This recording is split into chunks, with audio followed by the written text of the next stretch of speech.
You can support this show at patreon.com/ASA podcasting. Any little bit helps. The wasteland is a post-apocalyptic mess as the sole survivor wanders out about to see the rest. Nuclear explosions sending out the gamma rays from deep within the core, frozen atomic waves. From deep within the core, frozen atomic waves. Hello and welcome to the 411th edition of the Fallout Feed. I am Andrew, joined by a flock of my favorite Fallout folks. Tonight we have Jess. Hey, Jess. Hey, Andrew. Greets, everybody. Full Discord tonight, too. Full house. Oh, sweet. Thanks for joining, everybody. Just to hear Ray's voice. What's up, Ray? Hello, hello. We are the show who compares and contrasts Fallout experiences through a lively roundtable discussion by playing through characters who've been randomly assigned drastically different attributes. Welcome to the roundtable, everybody. Tonight we're getting into character introductions that we rolled last week. We've got a whole slew of people here ready to give some feedback. Tonight you're going to hear from Eric Suliore, Blaze, Jason, Clint, Lee, SwearImNormal, SwearImNormal, Pip-Boy, Steve, Bruce, TyRell, Will, Keith, and Kosmo. So that's who we're going to hear from character introductions this evening. We also have a little bit of iguana bits to get into on our way out the door. So without further ado, let's go ahead and roll into our gameplay. We're going to be light on our gameplay this week, probably so we can concentrate on the feedback this week. But Ray, did you have a chance to play any Fallout this week? I did squeak in a little bit of Fallout. You're probably playing other stuff, it looks like. Yeah, it's it's kind of the way it runs. So I've been pounding away at my my new No Man's Sky character. So this is so I started a new permadeath character, and this is the fastest I've ever gotten to 1 billion units. The new ships that they put in the game are worth a lot of money, and you can find a lot of them. And so I've just been flipping ships and making fat bank. They hard to get, or have they just ruined? Have super they just, easy to get. So they'd just ruined the economy, basically. Yeah, pretty much. It's like But it's been fun. I found the perfect one. So we'll talk about that. I have an episode that I've got to get clipped together and put out tomorrow. But we'll record tomorrow, and we should have all kinds of shenanigans to talk about. Oh, great. Check it out, everybody, for Ray's No Man's Sky show. It's called The Butcher, Baker, Candlemaker in Space.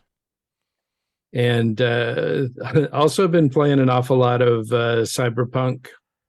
Oh, yeah? I've got a Netrunner character that really I use this character just to be able to run around and see everything in the city, because she walks up, stands outside of an area, and without ever firing a shot can kill 15 or 20 bad guys. With her mind powers or something? Yeah, with her net running powers. She hacks them. Okay. For someone who's totally ignorant of what Cyberpunk is, what does Netrunner mean? So in 2077, everything is connected to a network. And so as a Netrunner, you can access other people and attack their cyber implants. Make their brains explode? Yeah, pretty much. Oh, that's fun. So what's your Cyberpunk podcast called? No. he doesn't need a seventh one.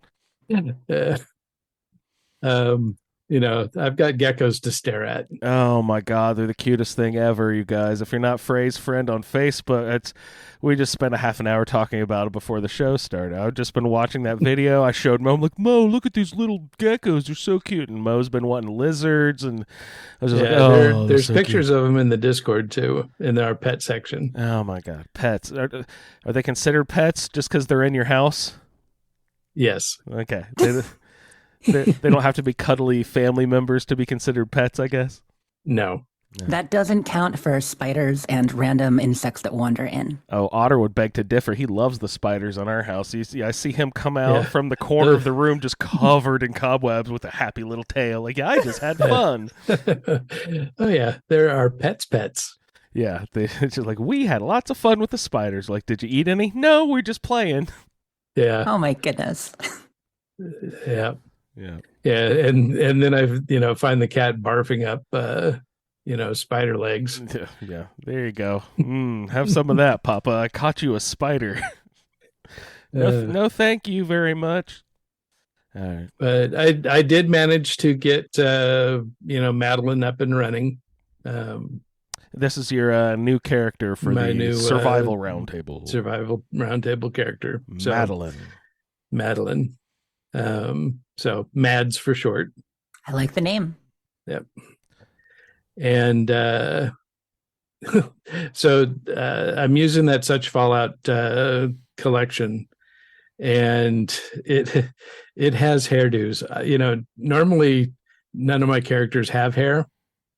I just use whatever bald setting there is. So for starters, it's unusual for me to have a female character. And so it just Abby Normal was the last one, right? I have them every once in a while, but yeah, the Abby Normal was kind of the last one that I did as a female on purpose. Mm-hmm. But if I'm building a character that's going to be high intelligence and high endurance, it's almost always female. But otherwise, I usually play male characters. What's the high intelligence, high endurance? Why is that associated with females in your mind? Because those are the traits I most associate with women. Okay, I just didn't know if there was like a Black Widow perk enhancement or something, or if there was a perk, strategy related to that or not. Nope. Okay, cool. So one thing I did discover today that so whenever you're doing a survival character, Aqua Girl or Aqua Boy is always handy. Yeah. Took it ASAP. And I had swum over to Spectacle Island to get the bobbleheads with this character already. Nice. Yeah. And so on my way back, I stopped and picked up the set of power armor that's over by Pickman Gallery. Okay. But I didn't really want to have to walk all the way back through all those raiders and, all that trouble that you get into on the way back. And walking in the water would just be unbearable. It's really slow, but it's not that bad. You turn your light on and you can see what's on the bottom, and you're just kind of cruising along and walking along. You do have to make sure that you are, you've got a way out. Yeah. Because you can't, you can only bank. walk out. You can't swim out. So nope. Or else it'll be a statue at the bottom of the river. Exactly. I remember a few episodes ago when I was playing my previous Fallout 4 survival character, I was bitching about how I was using the Charles River as my main, thoroughfare for the city and my main pathway, and I kept checking boxes all the time, but there's never anything to find underwater. But I just swam past a fridge the other day, and there was mute fruit in it, and I was like, God damn it, now I have to start checking all the boxes again. And that soggy piece of mute fruit is going to make me waste lots of time underwater. Doomed you to to checking. It's like, fuck, now I have to look for stuff again. Dang it. Yeah. So this has been a very challenging character build. We've talked a bit about that, about the challenge of starting survival with a roundtable randomized character instead of something you've optimized. God, Yeah. it's rough.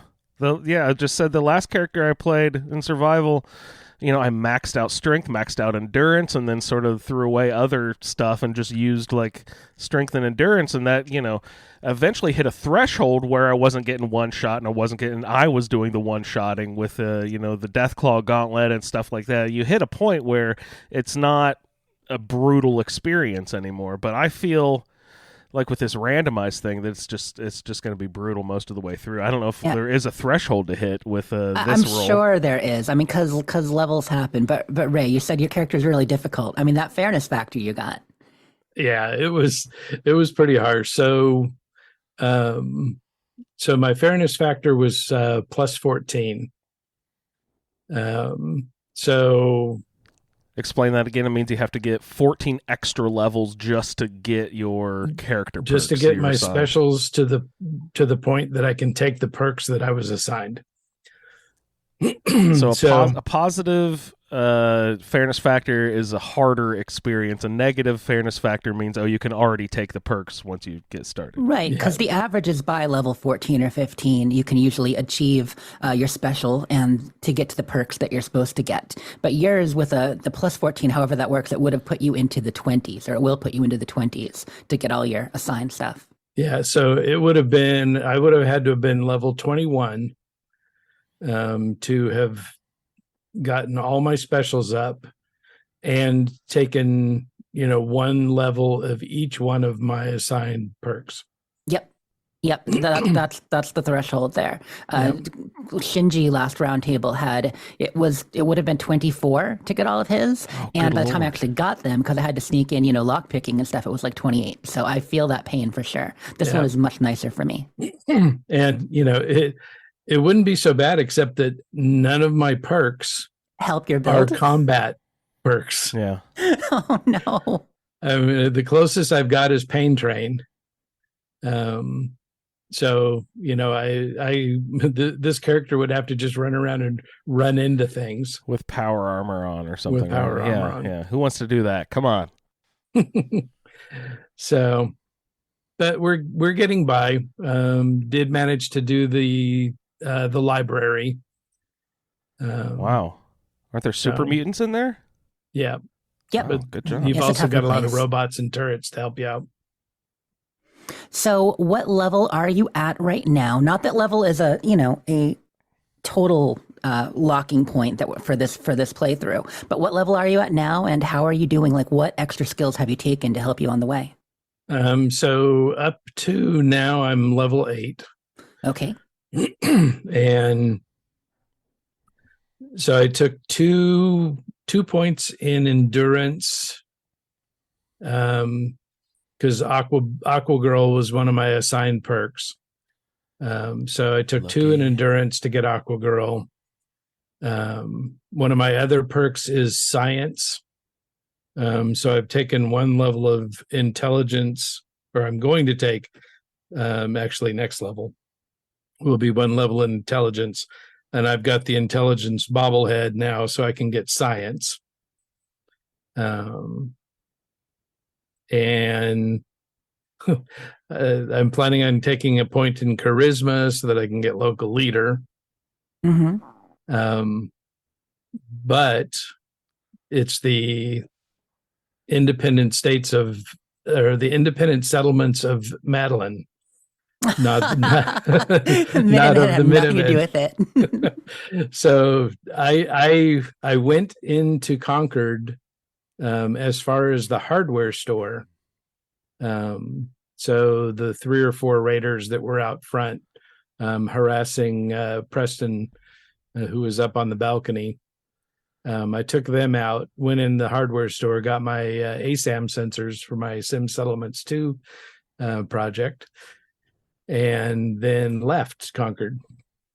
So Did you get the bobblehead while you're in there at least? Come on. Nope. What? Nope. Don't need it. Don't need it. No.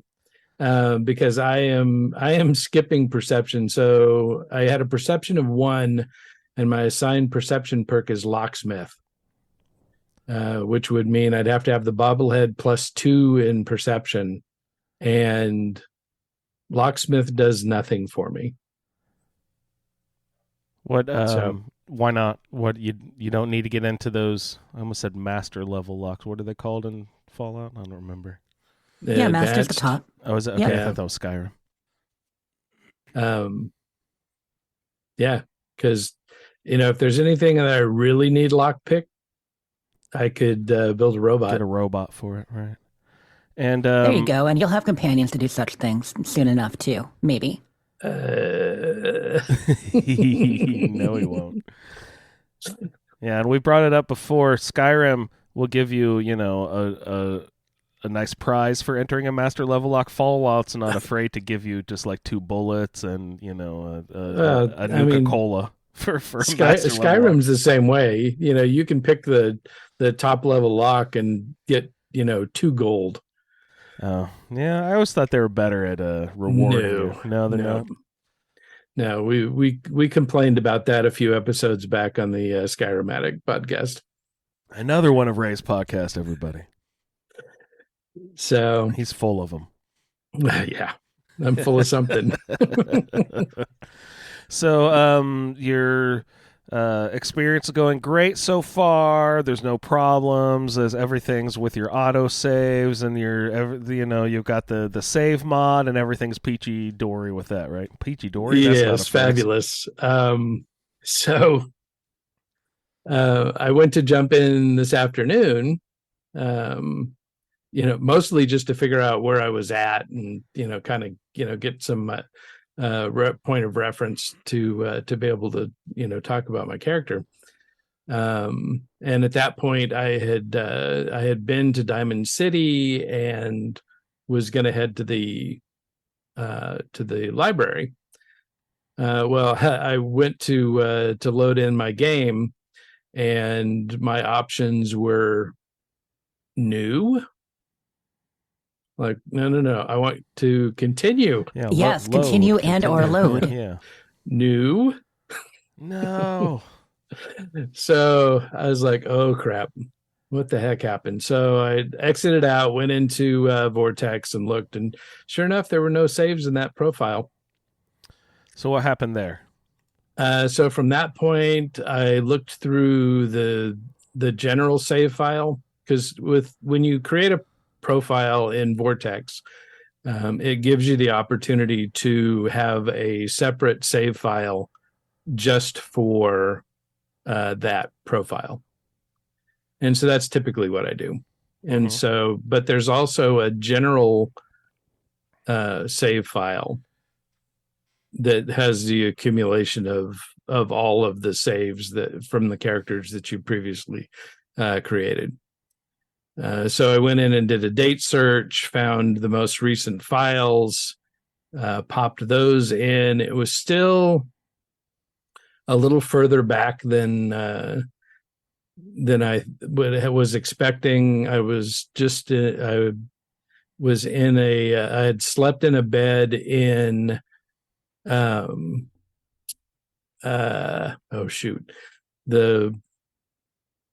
where Professor Goodfields is. Okay, Sunshine Tidings Co-op. Yep, that's the one.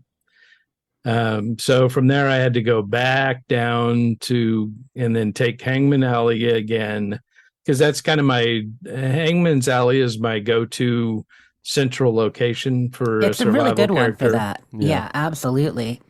So, yeah, Right by the river. everything for seems easy to be access. saving fine now. The folder is fully populated with the saves that I've done since I restarted today. That is the danger, though. I mean, we were talking a bit in chat that with survival, the fact that it lives on only 3 quick saves and then your exit save each time you exit the game, I mean, there's not as much safety net there. Yeah. And So it people still will has find their the- own ways around it, whether they're backing up their saves on PC separately. I do have a mod where I can create a hard save every once in a while if I need to. So, maybe every 10 hours or something, create a hard save just to be safe. Live on those quick saves. But I don't know. It's going to be rough, Yeah. potentially. So I made a little backup file or backup folder. And so now when I exit the game, I go into the profile folder and copy out the saves and put them in there just in case. Nice. And do you have like OneDrive set up to auto backup? Like Lee's talking about that there. And I mean, I know I sure do. No, I don't use OneDrive. hmm Too much Microsoft. I'm sorry. Not an Xbox fan, that way. All right. So save files missing, and you're not concerned about it happening again. Not now that I have backups. Okay. Well, good. Plus, it's never happened before. This is a new thing. Do you think it's just the sheer number of characters or what? Don't know. I'm not certain. I know that. So when I first started the character up, when I cloned the profile, I didn't check to make sure that the box was checked because it's always checked for saves specific to that profile. And so when I went to start the character, it gave me all of my old characters as possible continuation play. So I knew that box hadn't been checked, so I went out and checked the box and then went back in. And so I don't know if that had something to do with it. I don't typically go through and wholesale delete files out of, you can delete from the profile page, the saves, but I don't know what happened. So But yeah, I've got backup, so I'm no longer concerned. good show. Good show. So we're done. And That's I've it? got plenty of hard drive space, so Awesome. I can save away. Any other gameplay stuff you wanted to mention, Ray? Any No, that's been about it. I did a little bit of Skyrim, but nothing notable at this point. Attaboy. Well, we do have our character introductions if we want to get into that sort of stuff, but let's go ahead and get into Jess's gameplay. Any before we get into any sort of our own We've got a characters. whole lot of feedback, like you're feedback to saying. get through, So yeah. we want to get to that, but let me just hit my my gameplay real quickly. So Fallout 4 Survival, like everybody else, I did get started this week, or like most people listening, got started this week with my new character. I did make a slight change. So you guys might remember I rolled a character named Rankin, who was a guy. I don't know, something about him just didn't sit with me. I don't know, I just didn't like him. The name Rankin was weird. I didn't want to play a guy again after Shinji last Roundtable. And also his follower was Gage. And I'm like, really? But I'm like, okay, Jess, come on. This is part of the Roundtable. You got to be good. So I re-rolled like 40, 50 times just to Good Lord. see if I got one kind of the same. So what I ended up doing, I took one of my re-rolls and I said, okay, I'll take the new name, gender, and follower, but I left everything else the same. So it's now Drake, and she's a girl, and she's a cutie. And her follower is Deacon. So I'm harkening back to my first Fallout 4 playthrough because it's been so long since I played with Deacon. I didn't pick him up at all last time. And so, yeah, I need my Deacon, and I'm playing Drake. But otherwise, sticking with faction is the Minutemen. My settlement is Oberlin Station, Children of Adam, Dalton Farm, operators, stuff like that. And all the same perks and all that. So the intelligence of 9, but still with Idiot Savant, which is kind of unusual, but I'm playing the combo, so when it does pop, it's pretty worthwhile. So yeah, and I kept everything else the way it was rolled, because I have a nice middle-of-the-road character. Not too hard, not too easy. One thing I do like is that a couple of my perks are combat-oriented. that I'm going for. So, for instance, my endurance already started at 4, which is sweet, much better than some of your 1 or 2. Apologies, Andrew. It's rough. And while my endurance perk is just chem resistant, my other perk, let's see, I have Lone Wanderer under Charisma, which that helps if you don't have a companion. So I'll just travel. I'm not sure if dog meat counts against it or not when I'm using my dog meat plus a companion mod that I'm using. I'll double check that, see if it's effective or not. But I've also got Nerd Rage and Gunslinger as 2 of my assigned perks. So that's pretty awesome. You know what I mean? Nerd Rage, obviously very useful when you're on death's door. And you don't want to play a bloody character in Fallout 4, especially on survival. Like, that whole concept is very 76. But it is great to have as, like, something in your back pocket. It's like a second or third chance to survive when you get down low. And then Gunslinger, I mean, no brainer. Hello, I'm going to use pistols probably. So that's great. Gunslinger works perfect for that. Non-automatic pistols, that's fine. I'll be... it's my kind of character. I like pistols. So I really liked what my role besides Rankin and Gage. So yeah, it's Drake now. If you guys are on Facebook or Twitter, you may have seen a picture of her. She is a cutie. So I did get her started Sunday, Monday. Spent like 2 hours in Character Creator like we do, joking about that in chat a little bit earlier. It's funny. It was 2 hours because I fell asleep while I was making her a little bit. Once or twice, I'm like, clicking and I'm like looking. I'm like, oh wait, did I just mess up her cheekbones because I was starting to drift off? But that's what happens when you do things at 2 a.m. sometimes. But mine take 2 minutes. Ray's like, bald? Check. Let's go. No, but so I got her made. That was fun. I did all that basically what I wanted to do because I did stream my initial play with her on a Wednesday night for my late night retro. Basically every Wednesday on UWN, my Twitch channel, I'm going to be doing, I talked about doing late night retro. So I'm going to be playing this character to make sure I keep up with the gameplay. But I'm probably going to play besides that too. But that way it's fun to be able to do, kind of just keeps me going. So, but in order to make sure that she was viable, I wanted to do character creation ahead because no one wants to sit through that. And then because I worked on that extensive mod list and have been sorting and testing, I did all that on a character, 40, 50 hours in as far as the testing. So I'm like, there are a couple of areas that can be pitfalls. Where you have to make sure everything loads right, that you can get into the vault, you can get out of the vault and it doesn't crash, because the 2 biggest mod crash pain points are when you first exit the vault and then when you go into Sanctuary, when you first load, of course, then exit the vault and then go into Sanctuary to talk to Codsworth.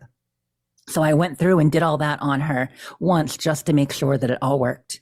It did. So then I went back and did it officially on stream, but after the point of character creation, because like I said, no one needs to sit through that. So it was fun. I'm really liking how my Fallout 4 looks. Very happy with the setup. I mean, it's not Ray's collection with 500 some story mods. You're playing your survival in that new collection, right? I went back to such Fallout. It's only 160 mods. Okay, only 160. Only. Such Fallout. A couple of our friends are playing Such Fallout too. I know some listeners have been trying that out, tweaking it. Clint had a problem with one of the faces, one of the mods for the faces causing some of the pixelated skin. But I think he's working through it. Hopefully he gets that fixed. Mine, it looks and plays like a dream. Only thing on Xbox is I turned off the FPS boost, 60 FPS mode, which I know we like that on a Series X or Series S console. It is great, but the problem with FPS boost is it's working your GPU almost twice as hard, and it has a dynamic resolution scaler in there. So it may turn down your resolution to maintain that frame rate. And while that can be fun sometimes, I want it to look as good as possible with modding it and the way I'm streaming it. And I only stream at 30 FPS anyway. So I turned off that, and I have to tell you, it works great. As much as I like FPS boost, if you're on a Series X and you want the ultimate graphics quality mode, as it were, turn off FPS boost. It's worth it. The other thing that is a little bit dangerous is, how I play on a Series X upstairs and a Series S downstairs, in order to get this running. So all these mods I set up on the more powerful console, I'm like, well, can I continue to play my character when I'm not on stream on the TV? Will it still run? So I did get it to run there with all the same mods set up, thank goodness. But I did find, and this is definitely for you, what I was just saying about the FPS boost. With FPS boost on, there was a noticeable quality difference, whereas on the Series X, there was not. On the Series X, it was pretty similar. I'm just playing it safe. On the Series S, yes, turn FPS boost on, if you are going to run a lot of graphics mods and extra stuff. Oh, thank you for the comments in chat. They're saying really cool lighting and environment textures. Yeah, I'm happy with how it came out. It's a fun combo of mods, and I talked last week about natural and atmospheric Commonwealth and how much I like it. So on Wednesday's stream, where I went through, I did my character basically, through the intro, the vault, getting out, meeting Codsworth, stuff around Sanctuary, going into Concord. And on the way, we talked through all the mods I used. So if you're interested in that, it's about an hour and a half, 2 hours into the video. I talk through all the mods a bit. And we even turn on natural atmospheric and look at some of the settings. And man, I love it. It's like designing an EMB. I mean, there's only maybe a third as many settings as there is in an ENB when I've used those, but it's still something, it's nice. So that was a lot of fun. But when I got into Concord and I hear Preston, he's all there yelling, oh, and I didn't die on the way either. Some people died to raiders in Concord. I didn't. But so I go in there and I shoot them and Preston's like, come on in. So I grab my laser musket. I try to go through the door, crash. Fine. Okay. Luckily, I quick saved not too far back. I get there again. I try to go through the door. Crash. Third time's the charm? No, third time was not the charm. I crashed again. So I decided to end the stream there because I'd been playing for like 3.5 hours already at that point. Just going through. And yes, it takes me 3.5 hours to get to Concord. You do you, boo. I'm a little bit slow. So I said, okay, we'll wrap it up there. So after stream, I went through and tried to figure it out. It turns out I am using ELFX, the interior lighting mod, which is an amazing lighting mod that they've ported to console, but it has some issues. And yeah, ELFX was having trouble inside the Museum of Freedom, which makes sense. There's so many lights. It's such a big open space with so much to load. So disable ELFX, got in, was able to play through. And so I did. I finished the Concord crew, took care of everything there with the raiders. Getting the power armor up top, yeah, it went well. Survival is different. I'm not having as much trouble as some of you, but I'm also playing really cautious. So we'll get to that in just a second. But I did get through. I got my armor up top. Using my minigun from up top, I actually took out most of the raiders before it even went down. Tried hitting the Deathclaw, couldn't, too far away. But I got to the point where the Deathclaw popped without even jumping off the roof, which was cool. So I jumped down.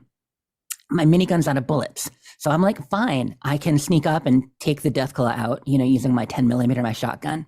I could not sneak up and take the Deathclaw out using my 10mm and shotgun. Spoiler alert, no, will not work. No, the bravado, survival's not that bad. I'm doing fine. It wore off quickly. I'm not sure if it was the second death or the fourth death or maybe the fifth when I realized that I was perhaps a little overconfident, even in my power armor. But ultimately, running around, I did take it out. And what's funny, I was trying the first couple times not to use the buildings just because I'm like, I can do this. Oh, also, health bars are off. Is that normal for you guys in survival that health bars are off? Or was that my iHUD? I think it was my iHUD setting. Yeah, I think so. So I had no idea how much health this Deathclaw have. I'm just like, he's indomitable. I wasn't seeing health bars on anything. So I found out where that setting was and I fixed it after. So good. But yeah, during the fight, I just had no idea if I was doing enough damage or what was going on.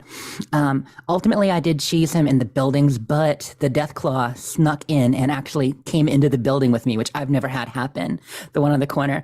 He can bust through. Yeah. He gets just to the right spot. It's kind of like when you were sneaking off the map in Fallout 76. Yeah, finding the soft points, exactly. Yeah, he's like, where are the borders where I'm going to get this little. So, well, oh God, some of the deaths were just so dumb. So my last death before I finally killed the Deathclaw, I actually hit the car outside of the building and it exploded. And so I died inside the building from a car explosion. Mm-hmm. But when I finally won was actually when the Deathclaw made it in and I'm going up the stairs and he can't quite get up the stairs, thank goodness. I'm shooting him and then the car explodes and the car finished him off for me. So that was the Deathclaw that does fight. get a little handy because if he's outside, a lot of times he'll run away and go hide behind a building. He did, and then you have to kite him back in. Yeah, yes. You got to cheese him back out. But if he gets inside the building, he's stuck in there because he can't get out as easily as he can get in. Oh, so I could have jumped up and then out and then, ooh. That would have been an idea. Didn't have to end up doing that, but that would have been a good idea. So in chat, Lee mentions at one point the Deathclaw one shot killed me in power armor. Yeah, he was 2-shot killing me. I could take one hit from the Deathclaw every time, and that put me down to about 20% health left. And then the next hit killed me every time. 2 shots is all it took, and you try to stim pack, you try to keep it up, but it's definitely harder. Survival. I feel like my stim packs are loading slower. Is that just me, or is that a thing that happens? That's survival. That's survival. Yeah. My goodness. Yeah, So all healing items take a lot longer to heal. there are some definite changes there. I'm finding purified water is a great healer. So anyway, I finished it off, got the Conquered crew, talked to them. I'm like, I'm going to save the game here, but I didn't save the game there. I decided to keep going, and I played all night Wednesday night into Thursday because I was off Thursday, Friday. And Sweet. got them back to Sanctuary. It was funny, on the walk back, they didn't take the normal route. Instead of walking the road by Red Rocket, they went behind Red Rocket all the way up by the little Conquered, like, The water that tower. big white thing. Yeah, exactly. And then around, but they made it in. They made it in. I do have a Sanctuary mod that's a little bit different, but they had no problem navigating the bridge. So I started doing all of, I talked to Preston, I started doing all of Sturgis's quests, cleaning up that, building things for them. And I just got in building mode. So I actually hit the point where I have about 1% budget left in Sanctuary. But that's because the mod started out pretty high. Yeah, the mod started out because it did some changes already. Like I started at like 50%. I did a lot of building. I am now, I finished Conquered and I was like level 5, make it back Sanctuary. I just hit level 10 earlier today. I had made it to 8 that night. And then I did enough building and testing a few things yesterday or this morning that I have hit level 10, and I have not made it further than Conquered yet, you guys. So Andrew and I have been joking. He said, "You're playing a different game, Jess." I'm like, "Andrew, just level." He's looking for plus endurance clothing. I'm like, "Just get a level. I mean, it's a waste of a level, but you get an endurance that way." He's like, "We are playing 2 different games, Jess." Yeah. We definitely. So I didn't even activate the workbench in Sanctuary. Wow. Yeah, no, I sure did. I mean, it's all XP. Meeting the Conquered guys, doing those missions, bringing them back, doing Sturgis stuff, that's all XP. You know what I mean? So it did help me, did help my levels. And I also, my faction is the Minutemen. So I had to. Like, Right. Yeah. That's part of it too. And it's funny because I am going to focus on the Minutemen, even though I'll work with the Railroad and stuff for Deacon. I will focus on the Minutemen as my primary faction this playthrough. And so very settlement oriented. But yeah, the mod I have for Sanctuary, what it did, it had some OP items. I know we got to get into feedback, so I won't go too much longer. But it's not. The mod itself makes some nice changes. It makes the roads nice. It fixes 2 or 3 of the houses, but it's not like totally pre-war. It's not over the top like some of them. But it does give you a lot of components and food. So there's a chest in there with like 6 of each consumable food. So your girl isn't starving. You know, she's got like 6 bloodbug steaks, 6, Deathclaw steaks, 6 Tato soups. Like I've got a lot of that to hit, so I'm okay there. And then it came with like 50 of each building item. So 50 cloth, 50 wood, 50. So I was able to put all that in my workshop right away. And that has been nice. And that's how I've been able to build and scrap. And then in the closet of your house, they give you like a super OP outfit, like Maxon's coat with extra special and sunglasses extra special. No, I'm not using that. I actually took them, and so I wasn't tempted. I scrapped a bunch of them. I left a couple in the closet, but the rest I scrapped. I'm like, I do not need these OP items. Scrap, scrap, scrap, scrap. Yeah. Have you been to Sunshine Tidings to get the magazine? I haven't been south of Concord or east of Concord. I have not been any further than Concord yet in the game. So I was thinking about trying to stream before show today and actually, make it to Abernathy Farm. Haven't even made it that far. And talk to them and go after the Locket and stuff, see how that went, or over to the Robit Scrapyard. Oof. But haven't done any of that. So the mods are working great. If you are on Facebook or in Discord, I pinned it. On Facebook, I shared it. I have not my full mod list, but I put the 5 mods we talked about last week that are kind of story location based. We'll talk about over the next 4 or 5 weeks or so before we head to Far Harbor. And then I also pinned the ones that affect survival. So I have 4 survival affecting mods.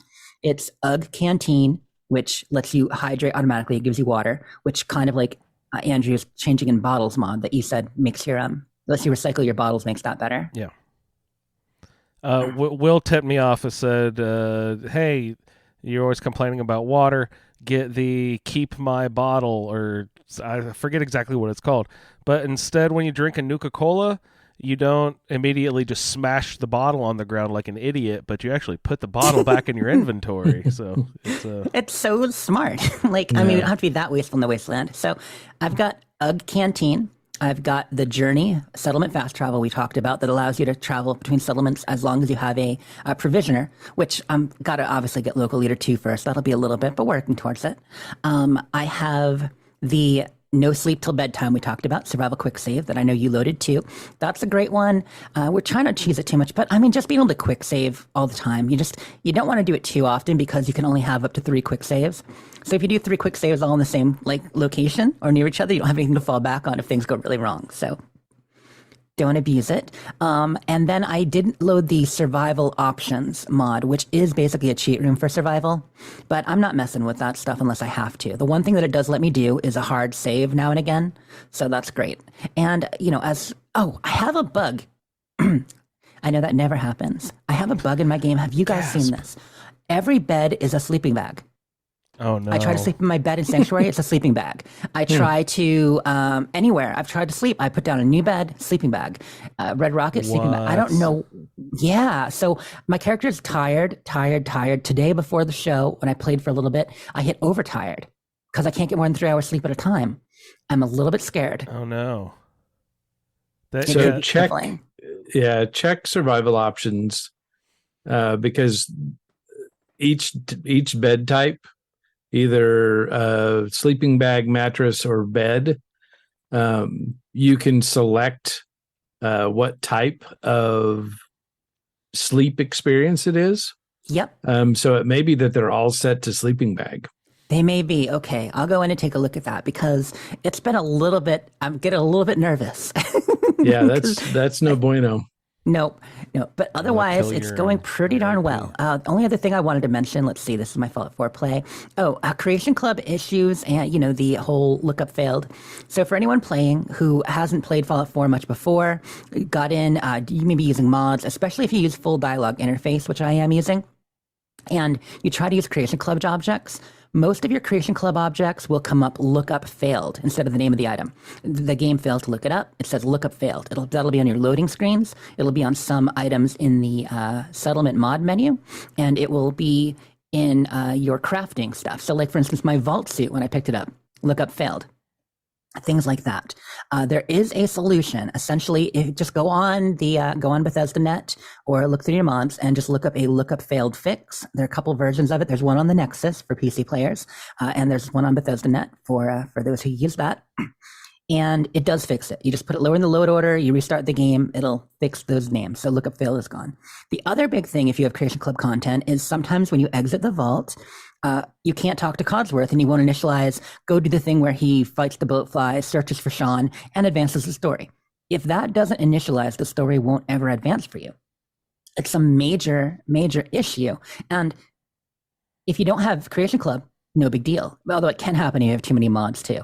But if you have a lot of Creation Club, it is very likely to happen. So the way around that, if it happens to you, just head out there and shoot the bloatflies yourself first. Shoot them in the 2 different houses where they show up. And then when you talk to Codsworth, you can tell him, I've already searched for Sean, I can't find him. If you select that option, it'll then advance the story so that he will say, oh no, oh you dear sir, and blah, blah, blah. And so keep going from there.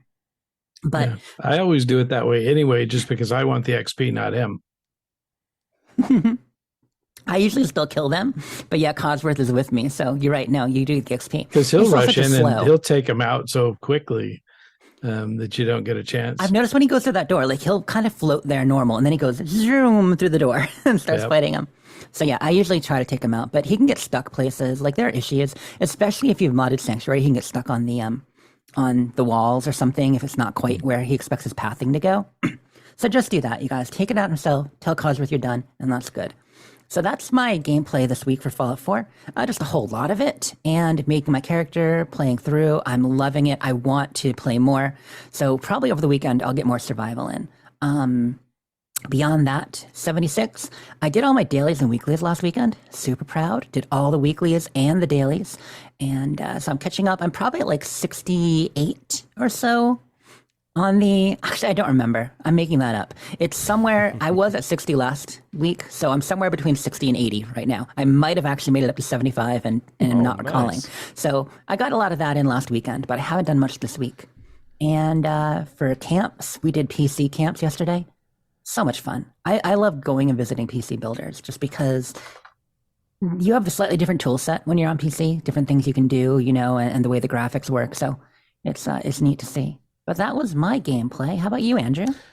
Kudos on the Alice in Wonderland presentation. I watched that over the weekend. Very nice. If anyone out there has not watched it yet, Jess and a group produced a live a play of Alice in Wonderland through the Looking Glass. That can be found on our previous episode 410. We have a link at the top of the show notes. I suggest everyone go check that out if you haven't yet. So major kudos. thank you to you guys. Between posting it in the Facebook group and people clicking the link on the podcast episode, it definitely took off. We were at like 300-400 views, and we've got over 1,000, like 1,200 views now. Wow, so nice. I know a lot of it came from listeners. So thank you guys, and I hope you enjoyed it. Yeah, it was really good. Really good job. Well done. Yeah, super high quality. As far as my gameplay goes, I took Aqua Girl absolutely as soon as possible so I could use the Charles River to get around town. Jess is like, oh, you guys are going so far. Well, I'm avoiding absolutely all contact with anything alive, and I'm just going through the river. And I, like Ray mentioned, he went over to Spectacle Island, got the luck bobblehead. I did that as well. Ray, did you also go to the upside down ship with the Norwegian Raiders and get the agility as well? I did. That took several attempts. Yeah, I was lucky where I went over to get the agility bobblehead first and foremost because the Gun Fu, I already started with agility of 9, which is my high power stat that I was rolled.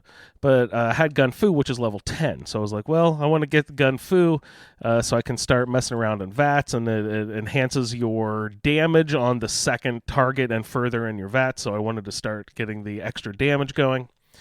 And so I was like, oh, I need that agility bobblehead. I'll just swim over there and see if there's a way I can get this bobblehead. And we were talking last time about how if it was a static object or if it could be knocked off. So I was trying to knock it off, and I couldn't ever knock it off. So I think it is a static thing until you go up and pick it up. Yeah. Because the one in the interior cell of Pickman's Gallery can be knocked around if you have an explosion or whatever. It can be knocked across the room. But this one, I was throwing grenades, throwing everything up there, and I couldn't get it to move. And when I got up there, it was still there. So I was like, okay, well, this one must be static. It must be an interior cell versus exterior cell differentiation, or I'm not exactly sure what was happening there. But I could not get it to move, so I did have to go up there. But I was lucky that I didn't have to go through a lot of the battling because there's must be a hole in the floor on the flipped upside down ship, because I went in and I saw a Mirelurk Hunter, and I'm like, well, fuck, there's no way I'm going to be able to kill this thing at level 4 or whatever I'm at. So I just sat there, and then all of a sudden its health started going down. I'm like, oh, sweet, what's happening? And then I hear the raiders up top are like taking little pot shots at it through a hole in the floor. And I'm like, oh, sweet. So eventually you wait 15 minutes and the thing finally dies. I'm like, oh, awesome. And I could kill the lower level Mirelurks individually. If I got 2 on either side of me, I was done for. But if I could sort of kite them away from each other, then I could take out Mirelurks individually. Same with super mutants. I ran into a few super mutants. If I had 2 on the screen at once, I was done. But if I could sort of go around a corner, draw 1 off, if I can take bad guys on 1 at a time, I'm still okay. But if they can team up on me at all, I'm done for. But anyway, these raiders were taking pot shots at the Mirelurks from a hole in the floor, and the Mirelurk was shooting its acid up through the floor back at them. So when I got upstairs, the named raider, he was already down to a quarter power, and most of the other half the other raiders were already dead around the hole in the floor. I'm like, oh, that's fucking awesome. So it didn't really take a whole lot to get through the boat, but I did have to play it a ton just to get the last quarter life bar of the named raider up there. It took quite a few tries for me, and I had to use all my jet, all my psycho, all my buff out, all like, and I was setting up mines and setting up, throwing grenades at him, and like it was just brutal. Took me 8 or 9 tries, but I eventually got him down, and then got the agility bobblehead. And so I was like, okay, I got that one finally. So let's go get the luck. We'll just swing by and grab it real quick. And I really, literally just swam out to Spectacle Island, hopped on the back corner of the boat, ran up and grabbed it, jumped back in the water from the second story, and swam off. I didn't even stick around to see if the queen popped up. What is the trigger to get the Mirelurk queen to pop? Is it just grabbing the bobblehead? No, it's throwing the lever on the power switch. Oh, I didn't. Yeah, see, I didn't even go onto the island, so I wasn't even going to fuck around. Yeah, so the boat acts as a generator. So you throw that switch, and it provides power to to where the workstation is. Okay. Where the transmitter is. So as soon as you throw that switch, she pops up. So I fucked off immediately. I got the luck bobblehead and I ran away. So I've got 2 of the bobbleheads, and I was like, oh man, okay, I need to go get the endurance bobblehead. But I looked that up. See, oh god, that's in Poseidon. There's no fucking way I can handle that. Where's the strength? Those are tough raiders too. They're not just regular raiders. Yeah, it's like where's the strength bobblehead? Oh fuck, I can't get that one either yet. Oh man, this is gonna be tough. Yeah. Just real quick, strategic wise, what did you guys put your special book into? Gosh, I think I might have done either intelligence. No, because I already had it. I did either endurance or luck, but I'm not positive now. Yeah. I was thinking about it later. I should have done endurance, but I was like, oh, I want to get the local leader too as soon as possible. So I put mine charisma. I put mine into charisma, and then an hour and a half later, after I'd already autosaved that out of my gameplay, basically, I couldn't really go back to it. I would have changed my mind and put it into endurance just because I'm dying like crazy. I've been putting a lot of points into my special, just working towards getting that build, and I have 3 of my assigned perks already. So probably by level 15 or 16, I will have my assigned build. Wow, that's amazing. I don't have any of my assigned perks yet, I don't think. Yeah, so I had to put mine into endurance because my endurance was 2 and I needed 5 to get Aqua Girl, which is my assigned perk. And so I did the book plus 2 plus the ups on the bobblehead plus the book. No, not the bobblehead. There was no way in the world. I don't have a level 1 way of getting the endurance bobblehead. Yeah, it's a toughie. And I did use my level 1 tactic to get the agility bobblehead. So I didn't kill anybody. I just ran like hell. And you can do that? Yeah, I didn't even think about trying. Just running. You ran past because there's like 2 or 3 turrets up there. There's just three turrets, and everybody. The Mirelurks hadn't taken anybody out for me. Yeah. I was lucky. There were 2 or 3 of them dead by the hole up there. Yeah. So now you just scramble around, ducking. You zigzag through the containers, and they offer you cover. And then you really have to hope that there aren't any of the raiders up in that little bedroom area. Yeah. At the top, or that you have to go through to get to the bobblehead. Because if they're there, they'll block you, and then you're dead. Bottleneck you in. Yeah. But so I ran. Didn't think about that. I grabbed it and jumped off the end of the ship, and when I got to the bottom, I had just the thinnest sliver of health left. Woohoo! And hid behind some cover and started drinking bottles of water as quick as I could. Yeah. Guys have gone so far. I know you're avoiding all combat, but like I was telling you before, like the amount of work it would take to get all the way across the map down to the ship to get that bobblehead. I just swam. Yeah, it's hours of play, right? It's the river. Right, you guys, Aqua Girl. Yeah, we swim down the river and then around the ocean. You swim by the castle and wave as you go by. And and you swim along and you're getting a lot of location. Everything discoveries, which give you a nice little XP. And at the end of Spectacle Island, where the house is, and the boat dock and all that kind of stuff, just off the island is a little floating cabana. You can save there. Mm-hmm. Not just save, but it's a regular bed. It's not a sleeping bag. So Not that my game knows the difference, but yes. Yeah, well. By the way, Keith in chat is having the same issue. Like sleeping in bed and calling it sleeping bag. So I wonder if it's an Xbox thing that can happen. Hopefully we can reset it. Wow. Yeah. I don't know if he's running the survival options, Mm-hmm. but that definitely is an option in that mod. So yeah, I'll check there first, right? Let's see, more gameplay. I decided since Otter came home and we're so happy to see him, we're still cuddling all the time, that I was like, I want a cat companion. So I set up a cat trap, and I was trying to use the Beastmaster mod. Evidently, if you have Animal Friend, you can just walk up to any animal that you have captured in a cage and recruit them to be your companion. But it just wasn't working for me. I couldn't get it to work. So I put a little more research into it and found, there's a mod called Cat Meat, which turns dog meat into a cat. And you can choose from 3 different cat skins. So I got an all black cat. Dog meat is reskinned as a cat. He's got a chain collar and everything. Cute.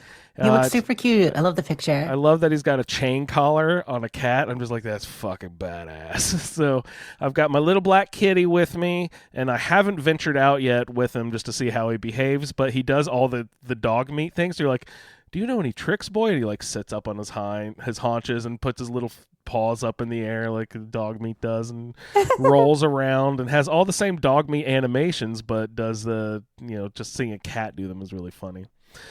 So I'm excited to run around with my new kitty follower, and he evidently has all the same stats as dog meat, so you can load him up with stuff. And I'm excited to see if he'll actually like attack and stuff like dog meat does, or if I took the man's best friend perk or whatever that's called, if he would run up and grab their leg when you're in VATS and hold them in place when you're in VATS. That cat has leverage. Yeah. I'm excited to see if that works. But I had another question. Jess didn't know the answer to this, Ray, or she thought it was weird. I think it's weird. Yeah, that's my answer, is that I do not think it would normally happen unless you have a quest to clear the way. Yeah, so explain the scenario. I've got the doctors flash mob set up. So I have 27 doctors just standing stationary in Sanctuary. Well, I ran back through because I wanted to go up and get the dog that's north of the vault. There's a yellow lab running around up there. So I ran through Sanctuary on my way there, and I noticed there's 2 settlers who aren't doctors. Like, the doctors are literally just standing like mannequins. They don't do anything. They don't walk around. But there were 2 other people there in normal like wasteland clothes just walking around. And I was like, wait a second, who are these guys? And I talked to them, and they're like, oh, hi, thanks. Is there anything we can do to help out? And I'm like, wait a second, that's the normal settler dialogue. I don't have a beacon set up or anything. And I was just curious, if you activate the workshops, will people just randomly wander in without a settler beacon? Yeah, it's not Fallout Shelter. No, they don't just show up every 3 hours. Thank you, Ray. Ray says it's weird, y'all. Case closed. Okay, so there's 2 people who showed up just to help out, even though I don't have a settler recruitment. You haven't even met Preston. No, I haven't met Preston or anything. So I don't know why they're there. So did you ever look to see if they showed up as, I still haven't played since. But yeah, you said open up the Pip-Boy and look at the Sanctuary, go to the workshops sub-menu, and it'll tell you how many settlers are in each settlement. Right. So if it says 2 now, then you know that they are there. Yeah, because normally they show up if you do a clearing the way quest, which is the one, because there are much different ways you can get settlements. Sometimes be like, my friends are looking to move blah, blah, blah, but there's a threat, blah, blah, blah. Can you go and clear the way? When you do that, raiders, then they'll show up on their own without a beacon. Yeah, but that's the only way I know of, other than people you recruit. Unless I accidentally went and killed some raiders at a place and didn't realize, without activating it, so I just thought it was strange that there's just 2 random settlers there and I haven't set up a beacon yet. Anyway, Ray mentioned earlier the animal food magazine at Good Sunshine Tidings. Sunshine Tidings, right? There's a Wasteland Survival Guide there that'll give you double meat. So I've been concentrating on hunting rad stags, because if you eat rad stags, you get the 2 of the steaks off of them, and you go and you cook it, and that'll give you extra carry weight. The rad stag meat gives you extra carry weight, and survival, my strength is so low, and I'm in survival mode, so they hinder you even more. So I can't carry anything. But if I have a constant, steady supply of rad stag meat, it fulfills the hunger issue and helps me carry a lot more stuff. So I got that magazine first and foremost. And the other magazine I want to get, but I forget where it is. Ray told me last time I was playing survival mode, where's the swim 25% faster? Because I want to get that one. So that one you have to go to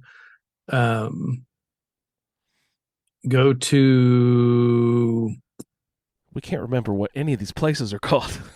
Yeah. So go to Bunker Hill.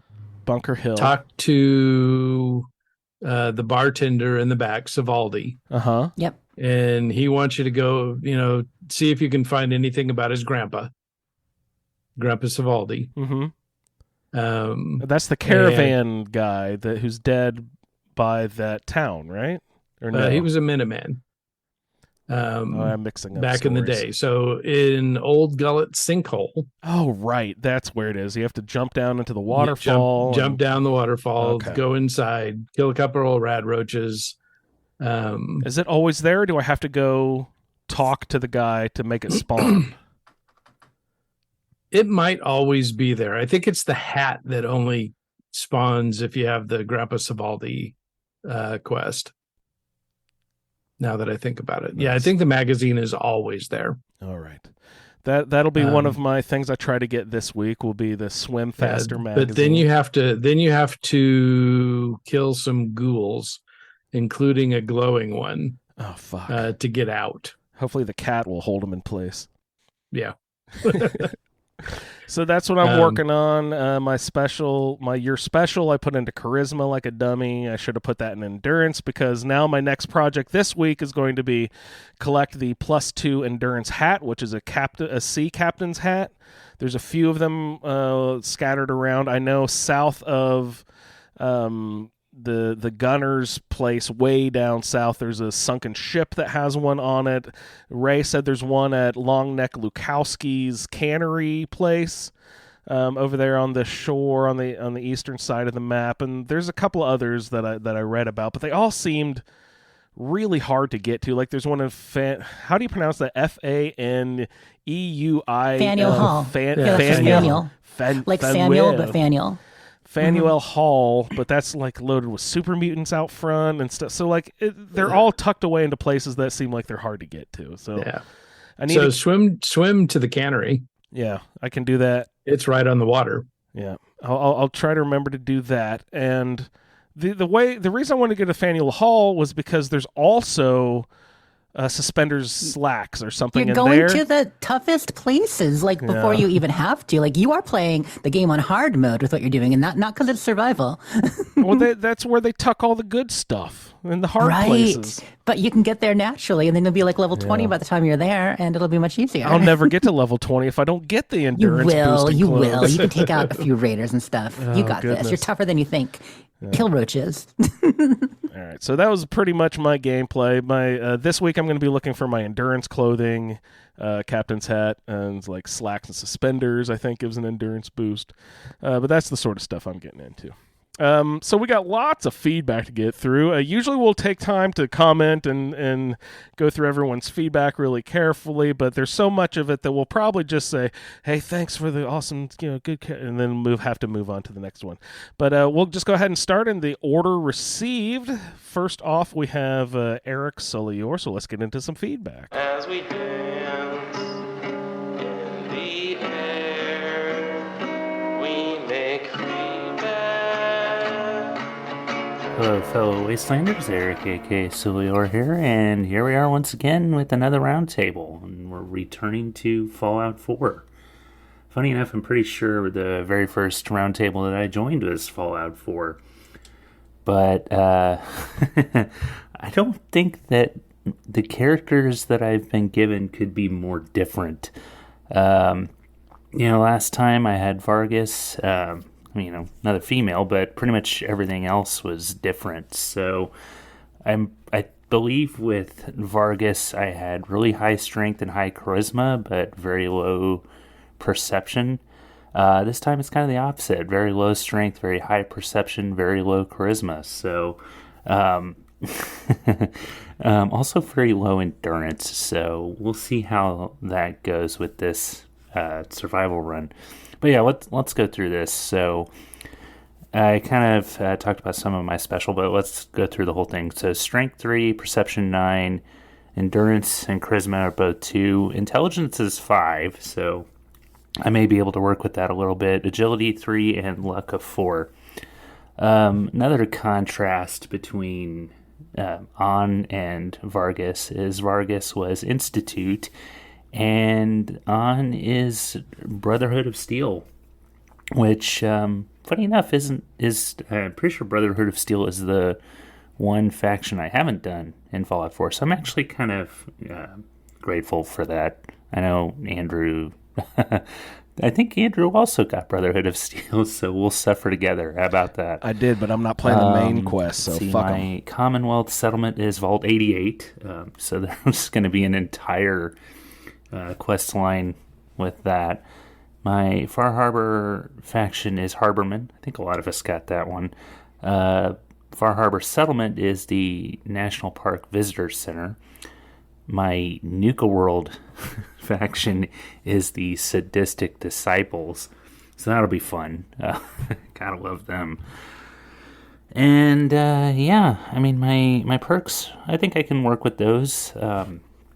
Although big leagues with a high perception, low strength, that'll be interesting.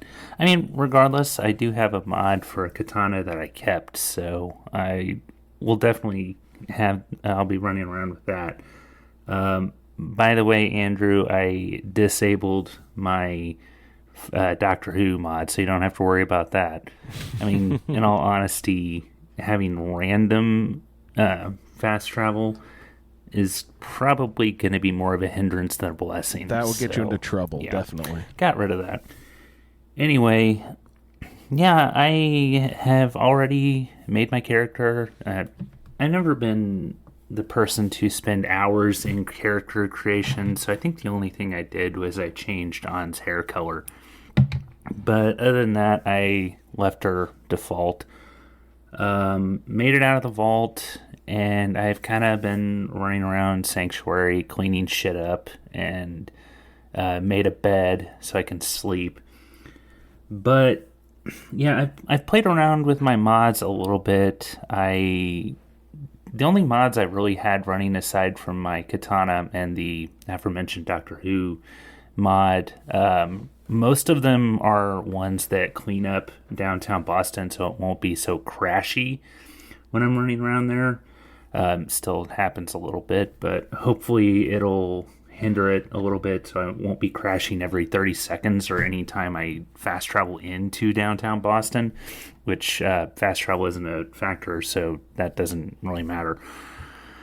But I do have True Storms running. It's pretty cool. I got the mods that Jess posted in Discord, so I'm looking forward to more story mods. The ones I tend to go for are more story mods and maybe a little bit with textures, but not a whole lot. I did get the Vivid all-in-one, so that should help or boost the graphics a little bit, textures, things like that. Other than that, I didn't really play around with mods a ton. I do have Wintermute, so I just need to get Wintermute working well, and I have a Save Anywhere mod and the Craftable Survival Tent. So as long as I can get Wintermute working well and healing me when need be, I should be good to go. So really looking forward to this. I've said it a few times before, but I've never done survival with anything because I'm not a masochist. But I'm willing to give it a shot. I mean, the Roundtable is all about pushing people beyond their comfort zone, and they very well may find a play style that they like even better than what they've done in the past. So Anyway, that is it, and I will see everybody in the wasteland. All right, thanks, Eric. He mentioned Wintermute mod. I also had that one loaded because my previous survival playthrough, every time I would sleep, I had also, he mentioned the survival tent. I had the survival tent, but it has just a sleeping bag on the ground. And every time I slept on the sleeping bag on the ground, I got a new disease. So I was just constantly running around disease. So I was searching for a doctor's mod. And Wintermute is something where you have a synth follower and you can give them behaviors. You can go in and change their how they like whatever behaviors they have, and you can command them to be a doctor where you can have them heal you and all that. And I finally got it working a little bit on my last survival character, so I loaded it into this survival character. And then I played it for a few hours, and I got it working a little bit, but then it just stopped working altogether, and I couldn't get them to respond with the doctor dialogue at all. So eventually I just went in and removed it because I found that with... Gopher's no sleep till, I want to say Brooklyn, what's it called? No sleep till bedtime. I actually was not getting any diseases nearly as often, so that pretty much eliminated the need to have antibiotics, and I didn't need to have a doctor following me. So how I remedied the whole disease issue was just by having quick saves instead of sleeping on mattresses all the time, so I actually don't need a doctor nearly as often. And in combination with Will's hey, give me my bottle back mod, I have plenty of bottles to get purified water and stuff, so that's how I'm doing most of my healing, because purified water is like one of the only things in the game that doesn't have some sort of negative effect on your tiredness or give you extra diseases and stuff. So that's sort of how I've remedied that. With the quick save mod, I don't really need to have Wintermute activated, so I went ahead and removed that from my gameplay, and then I added the cat meat instead. And he's mentioned character creation. Jess talked about her method and how she spent a long time in the character creation. Ray also mentioned that he just picks a bald guy. I didn't even really mention mine. My character kind of looks a little messed up. That's because I did the thing where, like in Oblivion, when you just take all the sliders and you move them all the way to one side, your character looks all messed up and weird. Well, I did that equivalent of character creation with my character, but they don't have sliders in this game. So I just took every aspect of her face and made them as large and wide and big as possible. Her eyes are really far apart and huge, and her forehead's really tall, and her nose is really wide. Her mouth is stuck out really big, and her lips are huge. And I'm just sort of playing like she didn't quite avoid the ash blast when going down the what is the elevator into the vault? The cloud caught her in the face a little bit on her way down, so she's very badly burned with some radiation scarring, and her face is all sort of puffy from the radiation damage. And he also mentioned he has a perception of 9. Do you guys, when you see these character roles, immediately know what your combat style will be just by looking at these numbers? Because when I see perception of 9, that's rifleman to me. He's a rifle character. When I see agility of 9, that's a pistol character. When I see strength of 9, that is either melee or big guns character. Do you guys immediately see what combat style every time you look at these roles? It was more about the assigned perk for me, the fact that I got gunslinger early on. Because intelligence doesn't necessarily translate to pistol. You might think energy weapon or whatever, but yeah. Power armor, I think of intelligence, right? Isn't there lots of power armor things in intelligence? Ew, maybe. Yeah, there might be. Ew. Yeah, and I was going to try to get around that. So with my strength of 9, I was thinking, well, I should do a big guns character. Yeah. Because in survival, guns are good. Yes. Melee, a little rough. Unless you got, an agility of 9 too, where you can take all the... where you can get blitz. You get blitz, right. Yeah, that really helps. I actually, now I should redescribe it. I think intelligence is the one that you can do any combat because of the fact that every perk to modify your weapons or get better at it is in there. Modify your armor, modify your guns, science to modify things, Right. and there is Smart. a lot of power armor stuff, portable power, power patcher, power user, all that. You're right. Yeah. But then I recognize that I don't have. I mean, even with a strength of 9, I don't have that great a carry weight. It's hard to carry big guns and then. bullets, It's so hard and in bullets survival. weigh. Bullets have weight. You're right. That is such a drag, man. Ugh. So I was thinking I was going to be running around with a minigun. You don't want to carry 10,000 rounds of 5mm with a minigun. That'll weigh you down. You need the Radstag stakes, Ray. Well, yeah, that and a few other things. A backpack, maybe. A Sherpa. Exactly. So you need a companion. Carry it around. So All right. I went with big leagues. Oh, so you're doing a melee. Is that two-handed melee, big leagues? So baseball bats and such, right? Do they don't differentiate? They don't differentiate. They don't differentiate. Yeah. Okay. All right, Eric. Thank you so much for the first piece of feedback. I said, we're not going to comment, and then we had a 10-minute conversation after.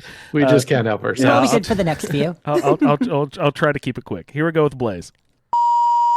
April 25th, 2327. My name is Dr. Victor Blaze, and I'm recording this tape for posterity. This is to be a record of one of my patient's stories, who is widely regarded as one of the most influential characters of Massachusetts since the Great War. Due to his advanced age and other factors I will explain shortly, he is unable to string together sentences concisely enough to enable a good recording. Thus, I will be recording in his place based on the stories he has told me. Let us start at the beginning. My patient, one Frank Lucky Punch Slaughter, was born 2047. Yes, you didn't mishear. And no, he isn't a ghoul. Mr. Slaughter was born before the Great War, and actually was an American soldier in the conflict. When the bombs fell, he took shelter in a vault like many others. Like all Vault-Tec vaults, this one was not just for safety, and Mr. Slaughter was cryogenically frozen for 200 years. The fact that he managed to survive being frozen, not once but twice, is nothing short of a miracle. Before the war, Mr. Slaughter was a well-known professional boxer, not so much for his skill, but a long series of lucky hits and opponent's misfortune. One case resulted in an opponent knocking himself out with his own fist. Such acts led to the moniker Lucky Punch. Of course, this didn't mean Mr. Slaughter never got hit. In fact, between the concussions from boxing, the don't think just follow orders mentality of the military at the time, and his time frozen, Mr. Slaughter was, in his own words, an idiot and fool when he first left the vault. I suppose this is a good time to explain how Mr. Slaughter grew to his post-war potential. When he was released from his frozen sleep, he found he was the only person in the vault who had survived the 200 years of isolation. Unlike the others in the cryogenic pods, Mr. Slaughter's infant son was gone, and his wife lay murdered.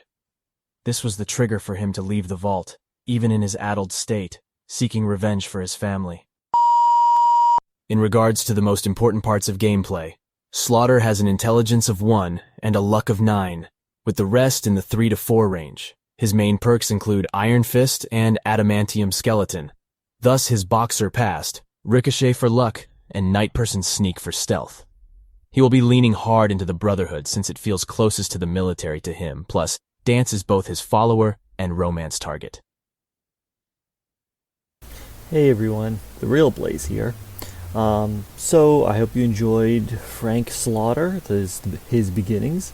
I'm going to be trying to do this playthrough in Fallout VR, so that should be interesting. Oh, nice. If it gets too tough, I might just switch back over to regular, but for now, I'm going to give it my best go.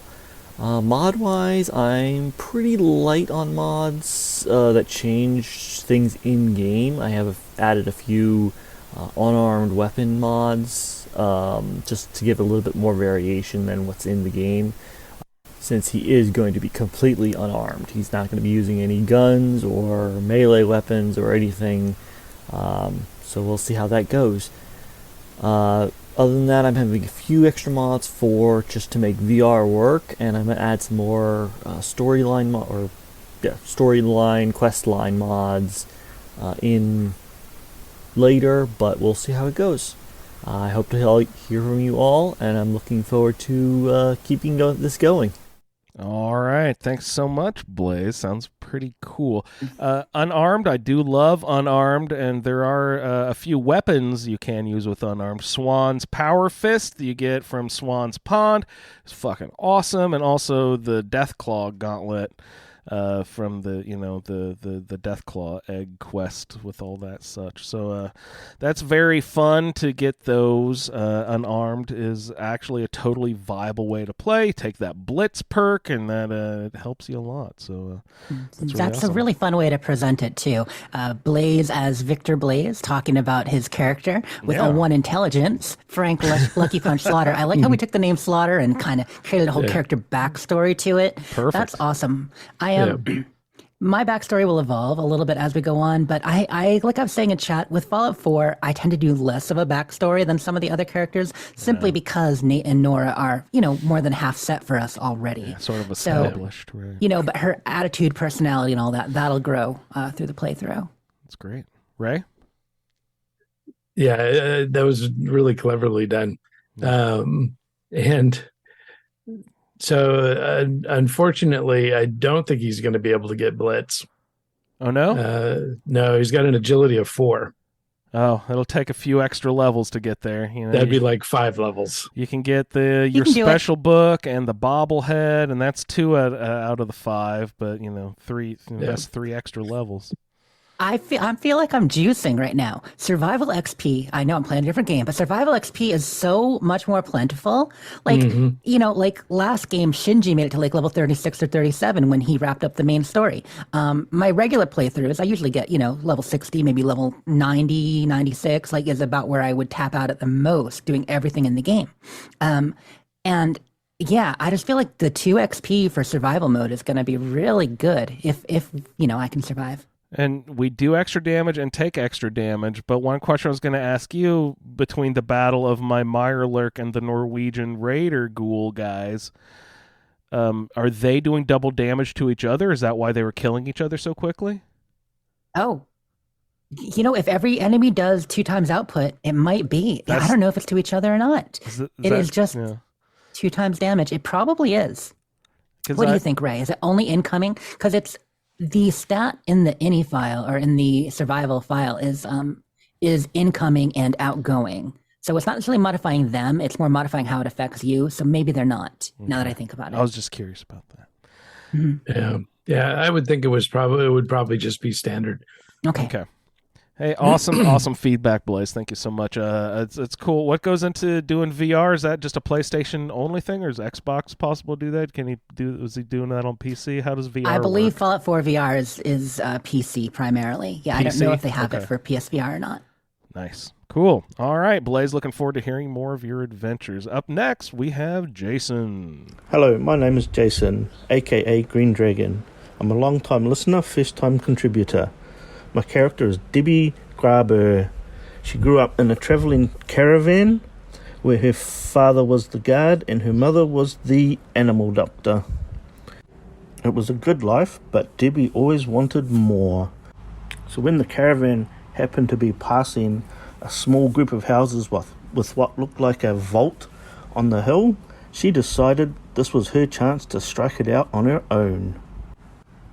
Her starting special is Strength 2, Perception 4, Endurance 3, Charisma 2, Intelligence 4, Agility 4, Luck 9. Her perks are going to be Armourer, Sniper, Rad Resistant, Animal Friend, Medic, Mr. Sandman, and Grim Reaper's Sprint. Her main follower is going to be X688. Her Commonwealth faction will be the Institute. Her Commonwealth settlement is the Starlight Drive-In. Her Far Harbour faction will be the Harbourmen. Her Far Harbour settlement will be the National Park Visitors Centre. And her Nuka World faction will be the Commonwealth. So now Debbie stands on a small hill overlooking the vault door in the ground. In the distance she can see a rad storm fast approaching. She says a few words to Lady Luck and heads down to get into the vault before the worst of it hits. Once she's inside, she starts looking around. There are several skeletons lying on the ground, but not much else. First door she goes through, and there's all these weird pods with people in them. On a closer inspection, they're all dead, except for one that is open. On checking the logs, she finds that it opened not too long ago. She starts heading deeper into the vault to see if she can find out who or what came out of the pod. As she's exploring, she comes across a computer terminal. Upon reading it, she finds that Vault-Tec was doing some sort of experiment with these people, which she can't quite understand. She thought Vault-Tec was supposed to be helping people. Continuing on, she comes across a generator room where something seems to be going wrong because there's arcs of electricity shooting all over the place. On the other side of the room, she can see somebody lying on the ground. She carefully makes her way around the edge of the room. When she gets to her, she finds she is holding an audio log. Debbie puts it into her Pip-Boy to see what it says.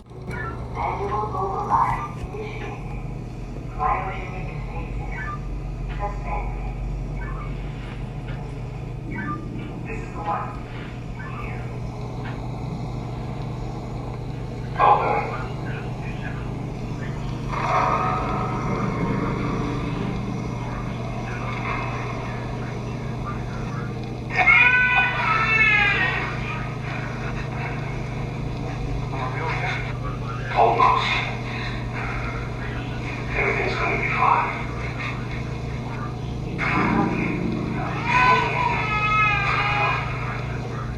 I gotta let the boy go.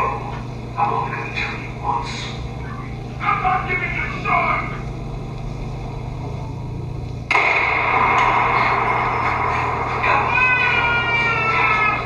Get out of here. Let's go. At least we still have the backup. Reinitialize.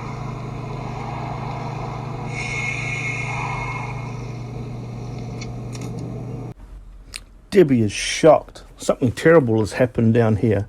But who is she going to tell? She makes her way out of the vault and heads towards the grouping of housings she can see just down the hill. Very nice. Thanks so much, Jason and Kiora. So, as I was saying with the special stats, each special stat sort of like indicates what I think each character would use until you get to luck. He had the luck 9, so I'm like, I don't know. Vats, I guess. Like, vats, right? Isn't that what you get for luck usually? Because they have like the 4-leaf clover and all the Dead Reaper sprint and all that, you know. Or Grim Yeah, Reaper sprint. that's really smart. Yeah, luck is a great skill when it comes to your crits and your vats. Yeah. And sorry for the X688 companion, because you can't get him until well into the playthrough. Like, you have to But be just like 'cause you halfway through rolled- the Institute. Another companion doesn't mean you can't travel with Codsworth or Dogmeat or whoever in the interim. You know what I mean? Right, He may be your right, official right. companion, especially once we get into the DLC for the Roundtable portion. It'd be great if you brought your assigned companion with you for that. But Good call. Good call. All right, Jason, thanks so much. Welcome to the project, long-time listener, and thank you for hopping in for your first time. Looking forward to hearing about your adventure, sir. Thank you so much. Green Dragon chimes in a chat, playing a VAT sniper primarily. Oh, sweet. Sounds perfect. All right. Well, good luck with that roll. We'll check in with Clint now. Yeah, good day everyone. It's Clint from Brisbane. My character role was given the name of Peterson, and her special stats are Strength of 2, Perception 4, Endurance 2, Charisma 9, Intelligence 5, Agility 2, and Luck 4. And then with perks of Iron Fist, Refractor, Life Giver, Wasteland Whisperer, Vans, Commando, and Critical Banker. Okay, the first character that came to mind was Secret Agent. Might not use the Iron Fist or the Wasteland Whisperer or Vans too much, but I did also change Commando to Gunslinger, as this character is more likely to prefer a little semi-automatic pistol rather than the fully automatic assault rifle. She'll rely on high charisma, intelligence, and a zip front outfit to charm her way through whatever quests and events confront her in the wasteland. So Peterson is the firstborn to a father who wanted a boy and was disappointed. Though she's slight of build and quite good looking, but she grew up as a bit of a tomboy and eventually trained to become a government agent. Not CIA or FBI or any of those, but a super secret agent who spent time in foreign countries using her given talents of charisma and intelligence to successfully carry out missions. Her final extraction was by a team of soldiers from an Alaskan regiment, and that included a very handsome young lad called Nate, who happened to be from her hometown of Boston. So Nate fell heavily for this pretty and clever young woman and asked her to wait for him. She returned to civilian life, studied law at Suffolk County School of Law, and practiced that until Nate returned from his tour of duty. They married and eventually moved to Sanctuary Hills to start a new life with their newborn son. But we all know what happened next, and on finally escaping the freezer in the vault, all of Peterson's early training came to the fore. Suspecting the worst, that survival would be the name of the game, she carefully stomped on all the red roaches rather than wasting bullets, and collected all the empty bottles she could find. They'd be handy to fill with water in the outside world. Sure enough, Sanctuary Hills was in ruins, but their house was still there, although in bad disrepair. She hoped her stash of gear from her former life was still there, where she had secreted it when they first moved in. She met up with my old handy robot and let him do all the pest control to save further on ammo. Then she dug up her small stash, which included a good pistol, better than the standard 10mm, a few more rounds of ammunition, and her tough leather jumpsuit that afforded really good protection rather than the Vault-Tec jumpsuit. But it still got the necessary zip front. Finding that stash, the next order of business was to scrap junk from all around the ruined houses and fabricate a water pump to fill the bottles, and then make a bed in one of the old houses to get some sleep and save herself for the adventures to come. It had been a long day. So stay tuned for more of Peterson's adventures. Great, thank you, Clint. This is not going to use the Iron Fist. He's not going to use Wasteland Wanderer, and he was dealt the hand of charisma and intelligence. How the fuck do you play survival mode with a charisma intelligence build? He smartly switched off of commando because ammo, right? You can't find enough ammo to with survival mode. You got to do twice as much. Oof. This is rough. It's doable. I mean, with charisma, you can get some of the best gear. You know what I mean? So you're having your companions, you're getting gear for lower prices. You're going to be a well supplied, well outfitted character. Plus, whatever hand you're dealt, even though it's how you start, you can still, if you pick something, you can work towards it in your special and all that. I did enjoy his description of the outfits. It's funny. I think I mentioned last week, I tried one outfit pack that I'm like, nope, Clint would like this. It's too much for me. So I swapped it out for a different one. But I have to admit, I found this pretty cool harness that my character likes that I think Clint would probably approve of. Nice. Mm-hmm. I saw Juan in the ASA chat. He found an outfit too, and it gives you like 10,000 damage resistance, 10,000 rad resistance, 10,000. He's like, do you think this is a cheat? It's like, yes, that's definitely cheating. Prevents all damage. Yeah, that's the kind of stuff I found in my mod that I scrapped, and that was only like 100 damage resistance. I'm like, no, too much. All right, coming up next, we have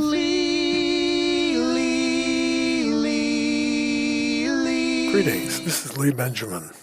The character stats from Mamba can be found in our Facebook group or in our Discord server. To support the perks required, she will be pouring all level ups into getting them fulfilled by level 30, with a few extras to support things like getting settlements and trade routes between them. Please imagine a female voice with a strong Hispanic accent. My maiden name is Mamba Caramba, which I kept for my professional name. The surname Caramba is an accident of heritage, but basically is an expression of surprise. The name Mamba derives from Kobe Bryant's philosophy of Mamba mentality, which basically means an effort to attack what's in front of you with passion and purpose. Thus, my parents encouraged my approach to be direct and to get things done with a goal of surprising myself and others with what I am capable of. My successful career as a lawyer now seems to be a distant memory and based on laws that are now a definite thing of the past. The values that drove my career choices largely remain, despite the compromises that have become necessary in the Commonwealth. In my former career, my friends and supporters called me amazing. My adversaries in the Commonwealth Bar Association called me the bitch of Boston. Oh, the Bar Association. It's full of adversaries. I like that. Looking forward to hearing more from Mamba Caramba. Thank you, Lee. Yeah. I almost thought that was a synth instead of Lee for a second when the feedback was only a minute long. Yeah, instead of his normal 28 minutes. I love that description, though. 28. No, Lee, we know it's never been actually 28. But I love that description. The character, like her nickname, all that. That's gorgeous. What a great place to start from. Looking forward to hearing more, Lee. All right, coming up next, we have SwearImNormal. Hey everyone, SwearImNormal here. Oh, So my SwearImNormal. character is Nuke, which is pretty aptly named, I think. He's a male, which is actually my first time playing through as a guy. I don't think it should be too different, but I figured it was worth mentioning. I don't have a follower, but Piper is set as my romance, so I have to go grab her and leave her as my pack mule, I guess, because survival's not fabulous with weight management, or at least I'm not good at it. The Commonwealth faction Nuke sides with is the Minutemen, which I will probably be running separately to, or side along with the Roundtable, just to get him leveled up a little bit more and to fit the narrative in my head that I have created for him. The settlement that I am assigned for the Commonwealth is Abernathy Farm, which is not my favorite settlement. I don't really like settling places that already have people there, because then I feel like I have to stick to what they have set for their blueprint, but we'll see. Far Harbor faction is the Harbormen, which I've played through quite a bit, but I feel like fits his character very well. So going from the military to the Minutemen to the Harbormen, it matches so well in my head. The settlement for Far Harbor that I need to set as my home base of operations is National Park Visitor Center, which is not something that I usually touch in a Far Harbor playthrough. Normally I focus on the logging area. I can't recall the name right now, but yeah, the logging area is the one that I normally focus on, just because it's the biggest and easiest to deal with, I think. Nuka World faction is the Disciples, which takes a rather rapid turn from Minutemen and Harbormen. It's like the most different, I think, that he could possibly take. So from the rationale of the Minutemen and the Harbormen to the insanity of the Disciples will be a fun twist to his playthrough, I suppose. I know a lot of people don't like the Disciples, which I guess leaves me as the odd one out, and maybe it makes me a little bit weird, but I actually really like the Disciples.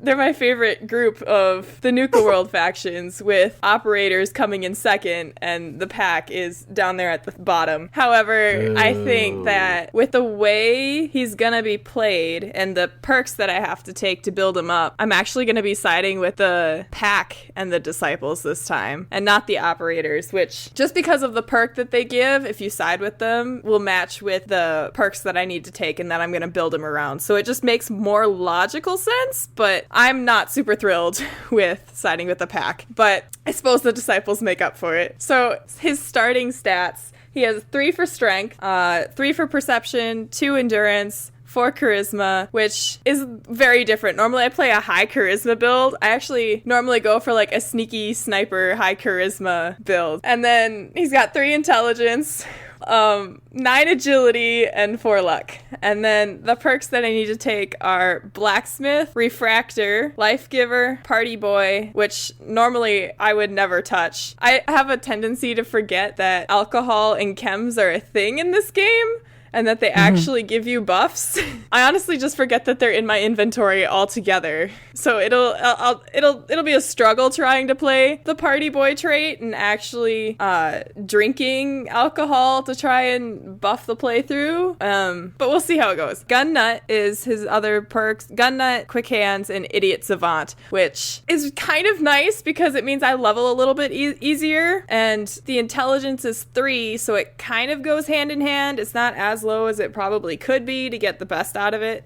but it is what it is. Moving on, Nuke was born and raised in Brooklyn, New York, and he joined the National Guard in the summer of 2066, which means he completed basic training pretty much just in time for the Battle of Anchorage to start, and he was deployed almost immediately. He was never that great at the tactical or technical side of being a soldier. He was never allowed to be in charge of anybody. He wasn't good at military tactics or anything like that, but he was really good at mechanics or modding things. He was also really good at following orders. If they put a bayonet in his hands and told him to get in a group of soldiers to charge the enemy, he did so without question, and then won. Nuke served 8 years in the military, but when he requested a lengthening to his contract, they denied him, pretty much because he's a bit of an idiot and they didn't want to deal with him anymore. Once Nuke was out of the military, he kind of floated around doing odd jobs before settling down in Boston and working as a mechanic in an auto shop, which was really fortuitous because a pretty lady walked in one day and it was love at first sight. Of course, this gal was Nora. They got married a year later and moved out into their first home in Sanctuary Hills. With the war creeping steadily onward and with tensions rising, when the vault that was practically in their backyard opened its metaphorical doors to applicants, Nuke jumped at the chance to sign up for 3 slots, one for himself, one for Nora, and one for their newborn baby Sean. Nora argued, saying it was a waste of money and that no country would be stupid enough to launch nuclear warheads at the opposing side, but everything had already gone through, so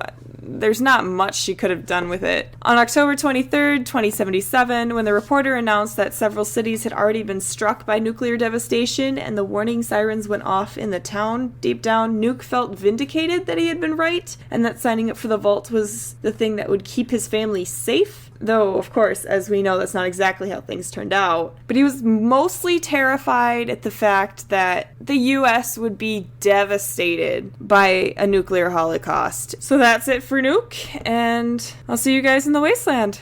Awesome. Thank you so much, SwearImNormal. At Abernathy Farms, I actually kind of agree with you. It's better to settle places that don't have established settlers already there. You said you think you need to stick to their floor plan with. I don't care about that. I'll just build whatever. But I kind of like building an Abernathy farm just because you can build really high or something. I remember there's some weird aspect about it, like you can build really tall or something there. You definitely can there, yeah. The comment about the disciples, being something of an evil faction, we did get. I feel like 50% of people pulled disciples least, when you have yeah. 3 different factions. That's a lot. Well, 4 technically if you have choosing for the Commonwealth. But I haven't done Nuka World in so long. Maybe they're not as bad as I think. I mean, I like the aesthetic, but I just remember too many blood piles, and I'm not a big fan of meat piles. They're like the super mutants of people almost. It's like bloody sacks sitting around everywhere.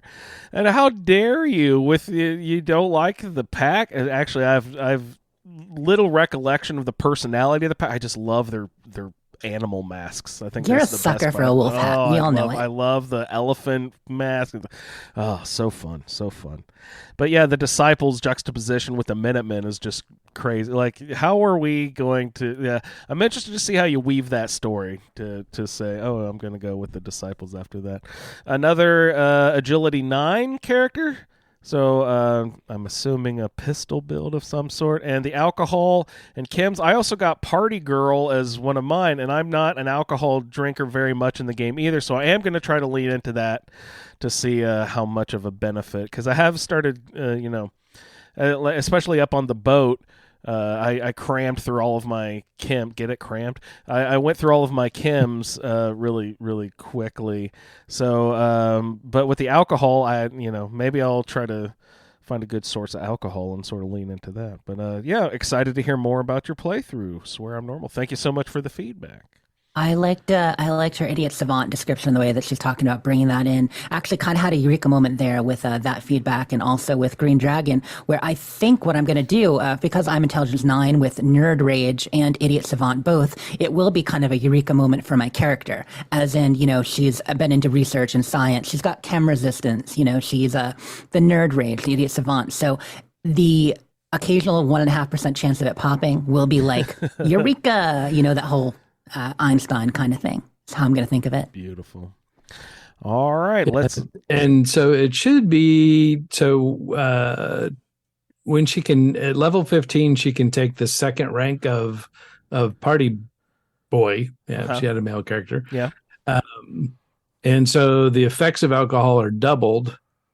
which one of the effects of like a beer is a -1 intelligence. Uh-oh. Should make it a -2, which will get her down to an intelligence of 1, which should make her idiot savant. Idiot savant.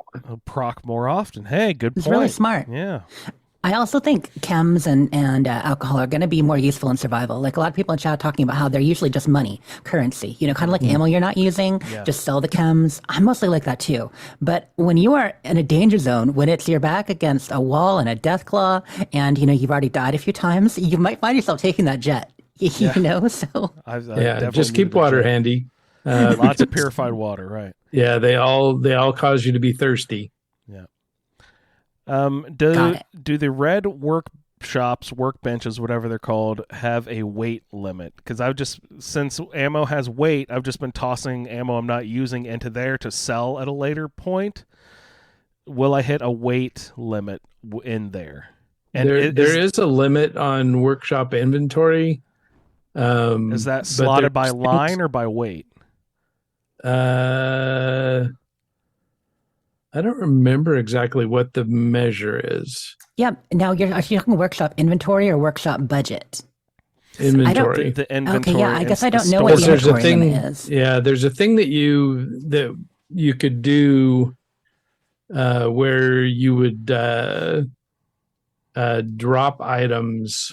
Right, and then scrap them to increase your budget. I've been trying. Oh, well, there's that budget cheat too. But I've been trying to conserve space in there because if you break items down to their components, they weigh exponentially less. So before I drop my junk into the workshop, I've been dropping everything, then opening up the build screen, and then scrapping all of that, and then it puts all just the components in instead of the actual items, because you can have a gas canister for 3 pounds or whatever, but you break it down into like 6 oil and it weighs 0.3. You know what I mean? Like it's a factor of 10 for the weight for most of those items.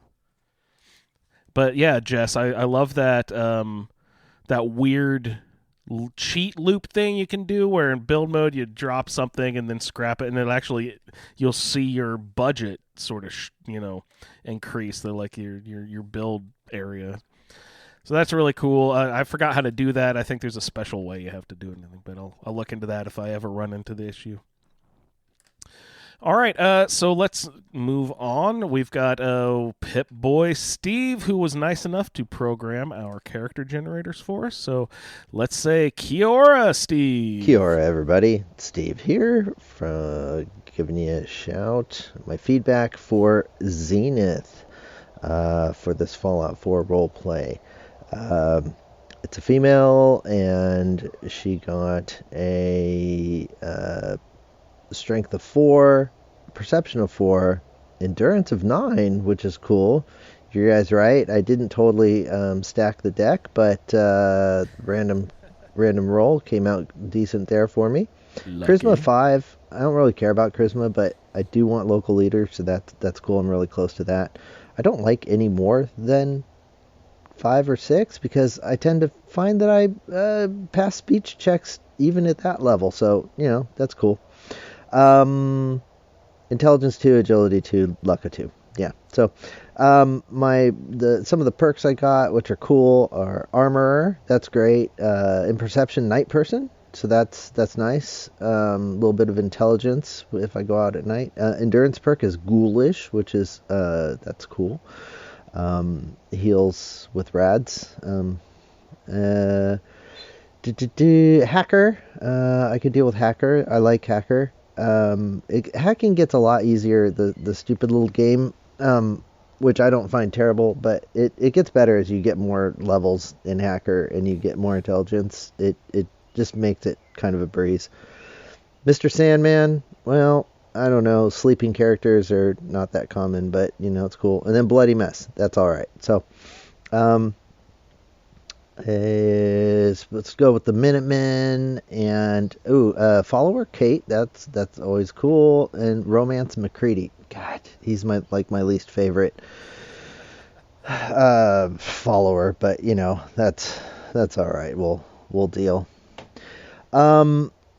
So Zenith and going survival. I've never played real survival before. I just came out of playing a little bit of Days Gone, which is kind of a survival game, and that was really fun. Thank you, Will. That's a great recommendation. And also, Will, I remember you providing your feedback about playing Fallout 4 in survival mode, and I was so inspired by that last time.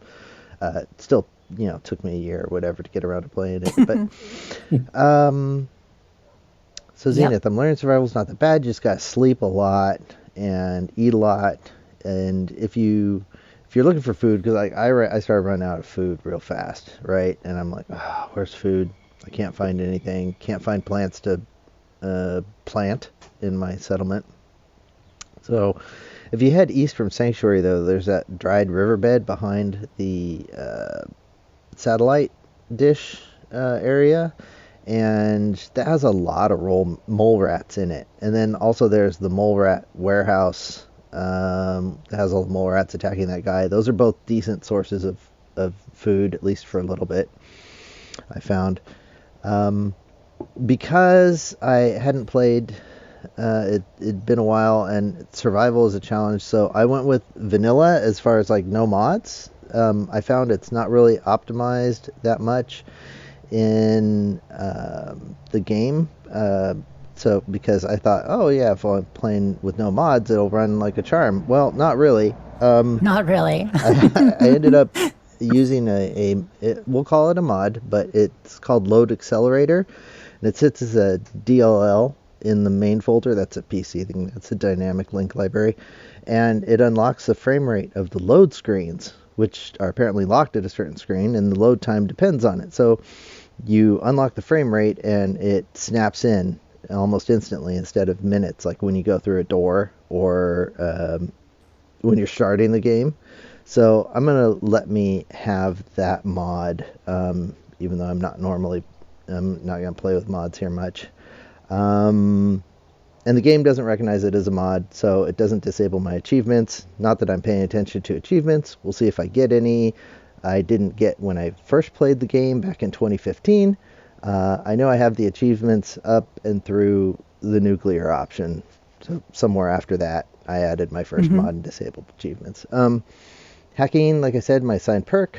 I like taking hacking. As you get higher levels, it becomes a breeze, I said. So I also allowed myself to go into the INI file and tweak how fast the computer screens load, because they load so slow. It's like, oh, come on. How the hell do people play with that slow computer screen loading?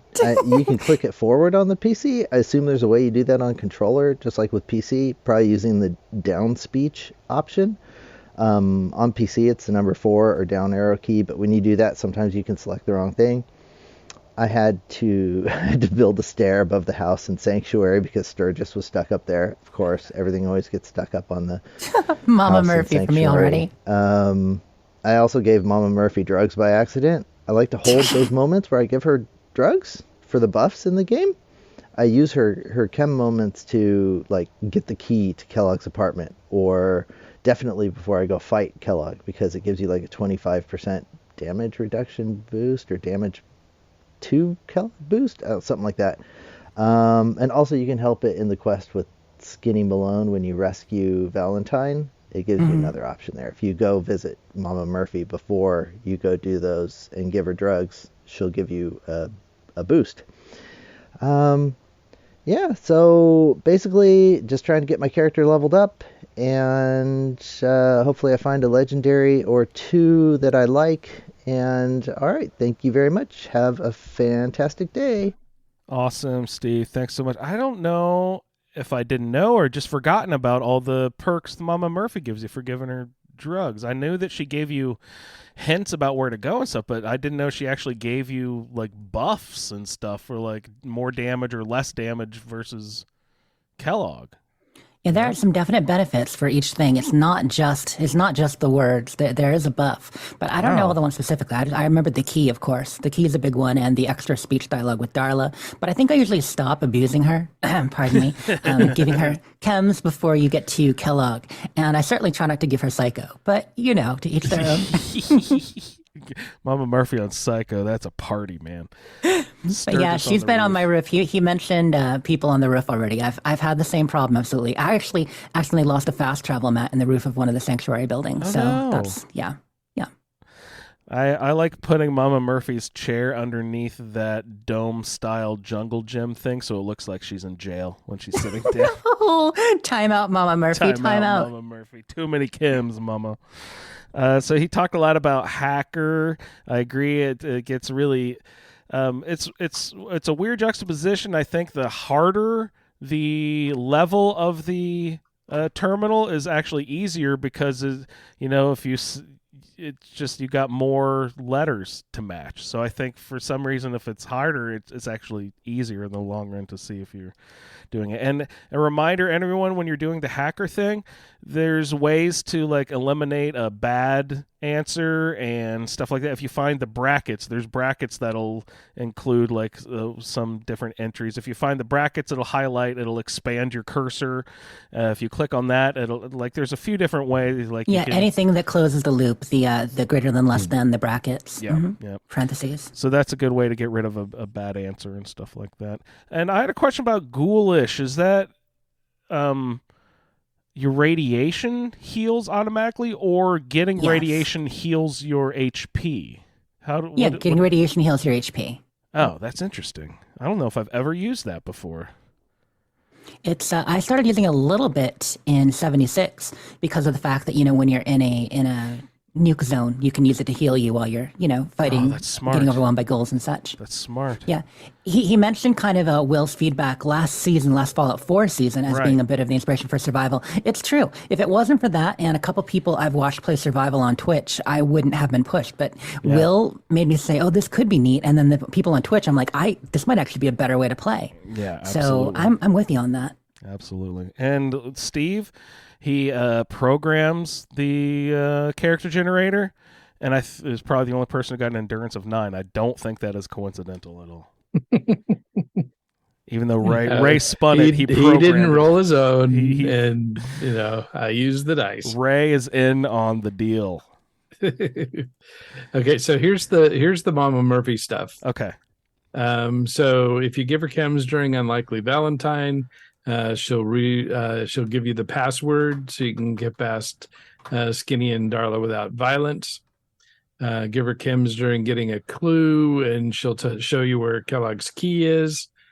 During reunions, she grants the perk Foreknowledge, which causes Kellogg to deal 25% less damage to you. Wow, that's significant. Yeah. And during Hunter Hunted, she'll give you the deactivation code for the Courser. And what indication are there in the game to say, oh, you should give her chems now? Does she say something to you as you walk by, or do you just have to know to do that at certain times? Yeah, I'm not sure if she prompts you or not. She does. She asks you for them. If you just start dialogue with her and she currently thinks you might have a vision, she'll be like, I feel like for the next info, I feel like for the next thing, the site's calling me, I need this. The site tells her what she needs. She'll tell you the specific chem that she needs at that time. Okay. Every time. Yep. Yeah, because I've only done it once. Yeah, I've gone all the way through. I've gone all the way through all the ones you're able to give her. And it eventually kills her, though, right? If you do all of them, doesn't she die at the end? I mean, spoilers, but yes. Spoiler alert. Spoiler alert for an 8-year-old I've killed her game. before, for sure. Yeah. Goodness. Yeah, that's just brutal, Jess. I mean, most of the time I keep her tucked safely away in the Museum of History. Yeah, just keep she her can't safe. Get hurt there. Yeah, she's save Mama Murphy. Yeah, leave her there. Narcotics Anonymous over there in Concord.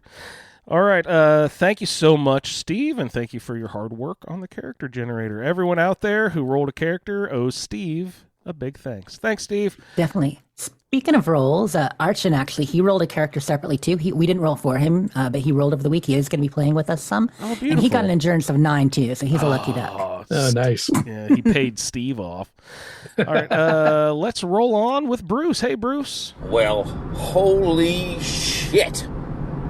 I cannot believe what my eyes are seeing. Is this thing even on? I think. Jeez. What the...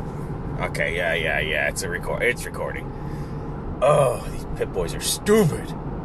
Anyways. What a hell of a day. It's frozen like a popsicle. And I don't know how long I was froze for. But Nora's dead. And the baby's gone. And I don't even know what to do. I just found this Pip-Boy laying on the floor on my way up. Bugs? Holy shit, the bugs. Bigger than birds. I almost died. Anyways, I gotta find some food. I got some cram from the filing cabinet in the overseer's office. But, oh man, that stuff comes back. Hate it. I got a gun and a beating stick. Ugh, jeez, I'm still freezing cold. I think my bone marrow is still frozen. Man, I wish Nora was here. Why'd you have to go and get dead, Nora? Man, you were a good cook. I could really use a good meal right now. Anyway, that's it for now. I gotta jack this stupid Pip-Boy into the vault door and see if I can get it to open and let me out of here. The only thing left in here any good is running water. Except for the toilets. They won't flush. I already ruined 3 of those. I ate some raw bug meat and it went right through me. I couldn't help it. I was about to starve. It's nighttime now. I'd just been, scavenging around, and you wouldn't believe it. Freaking, Cod's dick is here. He said it's been 200 years. There's no fucking way it's been 200 years. Oh, gotta keep my voice down. I saw a mosquito. Holy shit, the mosquito that I saw. Anyways, I don't want to see one of those again. So, I got some more canned food from Codsworth to get me going, but everybody's gone. Everything's overgrown. I don't know what to do. The Vault-Tec therapist told me that I should record my thoughts, and it would help me work through things. But this just keeps getting worse. I mean, what's next? All right. Thanks, Bruce. That's awesome. He mentioned the canned food going right through him, destroying some toilets. The canned food, I actually try to avoid like the devil in survival mode just because of all the radiation it gives you. But I assume if you took is it lead belly, or that might be for water? There's a food perk that you don't take radiation anymore, I think, which might be really useful in survival mode now that I think about it. I assumed he was role-playing a little low charisma with some of those comments, and he just jumped in the chat. He's like reminding us, charisma 1, intelligence 2. Yeah, no, I went, I pulled up your character sheet because I'm like, I think he's role-playing charisma, and I saw that there too, because that was great that she's a good cook. Like a couple of those. God stick. That was pretty funny. I love it.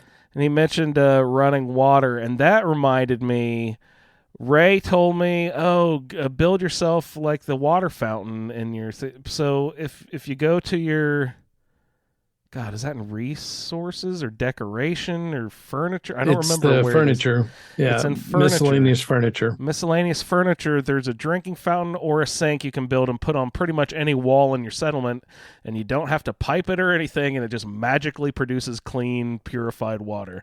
It's pretty amazing. You don't have to have concrete to build the pump or anything like that. You just don't have to power it. Don't have to power it or anything. It's amazing. So if you need a purified water source, and I think you can even fill bottles and stuff at it too, right? Oh yeah. Yeah. So that is a perfect workaround for not having concrete to build a water pump or anything. Is the furniture, miscellaneous. Build yourself either the sink or the water fountain. I plugged one just onto the wall when in my little settlement, so that's great. Hey, Bruce, thanks so much for hopping on. It's great to hear from you, and hopefully we'll keep getting feedback from you all season long. Thanks for hopping on. Coming up next, we have TyRell. What's up, TyRell? Hello, Fallout feed. TyRell here, or the Gaming Gearhead in Discord. Here with my character introduction for Ollie.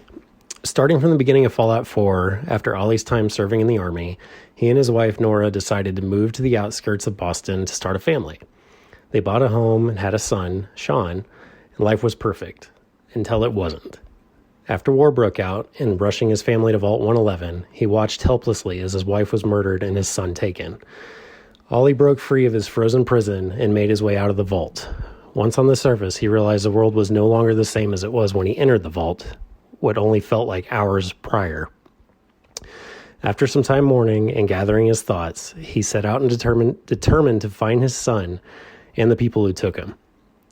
Now knowing this intense feeling of loss and even a sense of shame that he couldn't do anything to prevent what had happened, Ollie made a decision that, if the situation were to arise, he would use what he learned with his time during his time in the Army to do whatever he could to prevent this kind of wrong from happening to anybody else. He made his way from Vault 111 to Concord, finding a new four-legged friend on the way, and when he reached Concord, he came upon a firefight in front of the Museum of Freedom, where a man standing on the top floor balcony wearing a long duster and a militia hat pleaded for his assistance. This is where Ollie's journey begins. I know it's a little dramatic, and I was reading it off a screen, so I didn't have to memorize all of it. But I felt like this worked really well with the majority of perks for Ollie, being armor, concentrated fire, Aqua Boy, science, sneak, and scrounger. I feel like fit the character really well. Plus, I just really enjoy playing hero characters. It just seems to be where I always wind up. So, also, if anyone is interested, I am recording this to put on YouTube. If anyone wants to just watch me embarrass myself. But, yeah, that's it for my first feedback. And I'll see you guys in the wasteland. Thanks. Hey, we'll definitely plug that YouTube, TyRell. Go ahead and tell us your username or the URL of that, and we'll push that out to everyone so they can follow along on your YouTube journey, man. Thanks for sending stuff in. I'll look it up so we can add that info. TyRell has been a long-time listener and in the Facebook group, a little bit on Twitter. Great to have him in Discord and participating in the roundtable. Great. Thanks so much, TyRell. Coming up next, we've got, speaking of longtime listeners and participants, we've got fan favorite Will up next. Hello, Fallout Feed. Will here with my character introduction for Bond. I do not have much of a backstory for him yet, still fleshing that out. I found anyways in the seasons past that I sort of really learn who my character is once I start playing him, like have that first handful of experiences in the game with, the perks that I was assigned and all that. And it's more about learning who he is, and so I will have to report on that as I go. But until then, he will be, he's assigned Minutemen, and he will be with Preston, which makes sense. They'll be doing that until he meets the love of his life, Curie, and they retire to spend the rest of the days in a coastal cottage. At some point, though, he will join the Disciples. I'm not sure what will cause him to go from wanting to save basically everyone in the Commonwealth, with the Minutemen, to wanting to kill everyone. With the Disciples, maybe some kind of triggering event. This will be a fun thing to see how that happens exactly. 6 of the 7 perks I was assigned this season are ones I have not used before, so that will be fun. It'll make it an interesting season for me. The only one that gives me pause is Heavy Gunner. I know it's fine for most people, but myself personally, I just sort of loathe heavy guns. And one of the other cards I was assigned Mr. Sandman, which is all about being sneaky, killing people in their sleep, and using silenced weapons and things like that. Definitely not what heavy guns do. So what probably way I'll do that is I'll just use a regular silence weapon for much of the places with the Commonwealth and Far Harbor, and then once he sort of loses his mind and joins the Disciples, he'll switch to like that heavy gunner lifestyle, stuff like that. So I'll be saving that card for last. Some of the other perks I was assigned, Pickpocket, Aqua Boy, so I hear it's a great survival perk. I've never really even thought about it. Just kind of stay away from the water and stuff. But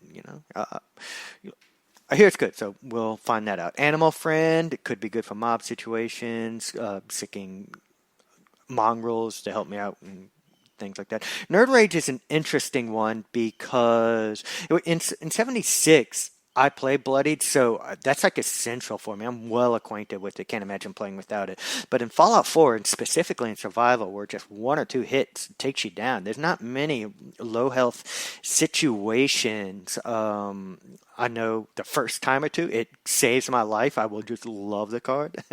And actually, I just completed a Creation Club content. It's my favorite Creation Club story.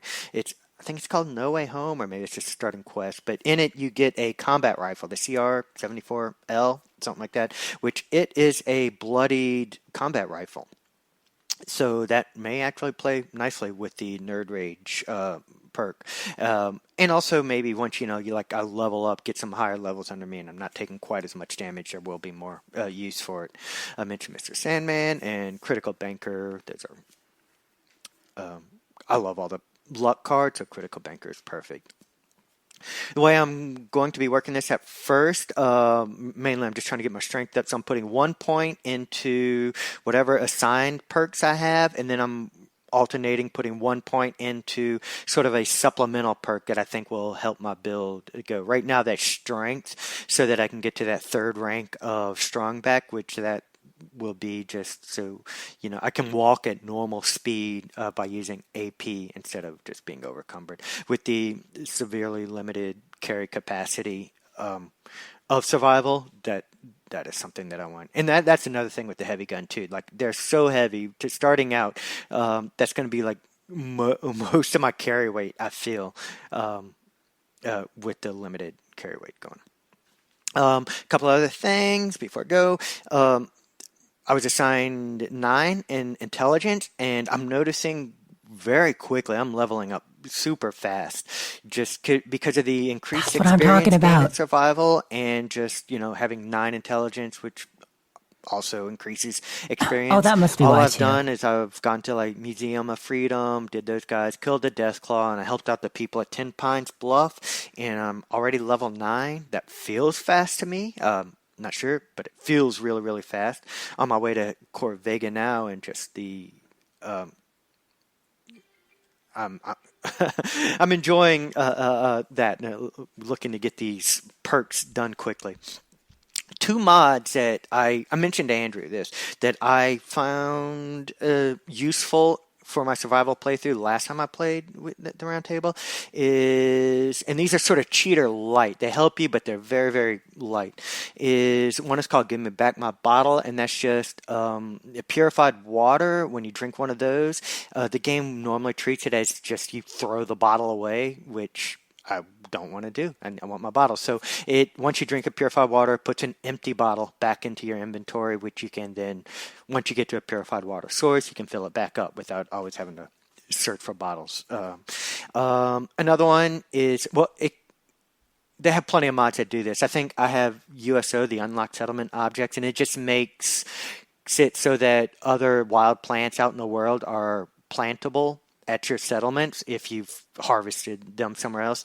And glowing fungus to me is sort of essential, just because it's one of the key ingredients for crafting antibiotics, which in survival, all sorts of things give you all sorts of diseases, and they are very debilitating. So I like to use those two. Not doing too much else to help me out. Going way long, so I will just say good luck to everyone. Very excited for the Survival Roundtable season, and see you in the Wasteland. Thanks, Will. Will influenced me highly. When I was choosing my mod loadout, I did both the Give Me Back My Bottle, and I found one that allowed me to build any plants in my settlement, just because of the glowing fungus factor. But like I mentioned before, I have found that I do not need antibiotics nearly as often because I'm using the quick save mod instead of the sleeping on the mattress. So I actually haven't planted any. Actually, no, I did plant some glowing fungus, but I haven't used them yet because I think you need Chemist 1 anyway to craft antibiotics, but I have found thus far that I haven't needed to craft antibiotics because I've been finding plenty, and since I'm not sleeping on the ground, I'm not getting nearly as many diseases. I'm getting more diseases from like when I get bit by a mongrel that has a weird disease or something, you know, versus sleeping. Yep, that makes sense. I don't think I've gotten one yet, but I did get a warning about it. Was it from being in water? Do you get warnings from being in water like you do in 76? Yeah, you are risking waterborne diseases, I believe. The warning says. Yeah, I feel like it was a little bit more blatant than it usually is when that popped up. I'm like, oh boy, let me get out of here. Yeah. So Will's got the intelligence of 9. Did he also say he's got idiot savant as well? He didn't say he had idiot savant, but he talked about how fast he was leveling and that he's at 9.5. So I realized that probably is a lot of it too. We get 2 times XP for survival. We're both getting the 9 intelligence for that boost. So maybe that's why I feel like XP is coming so freely. Yep. He's on his way to Corvega, one of my least favorite locations in Fallout 4. So good luck over there, Will. And I do like his philosophy with the backstory, because I mentioned, you know, tell us your backstory and all that, but really you kind of learn about your character as you go a lot. So establishing a backstory isn't maybe always the best way to go, but take a leaf out of Will's book and, you know, sort of learn about your character as you go. I enjoyed that as well, Will. So thank you for your feedback, sir. Will's been with us a long time and a very valuable member of our community. So, so for Mr. Sandman, I'm wondering if he can fit a silencer on a broadsider.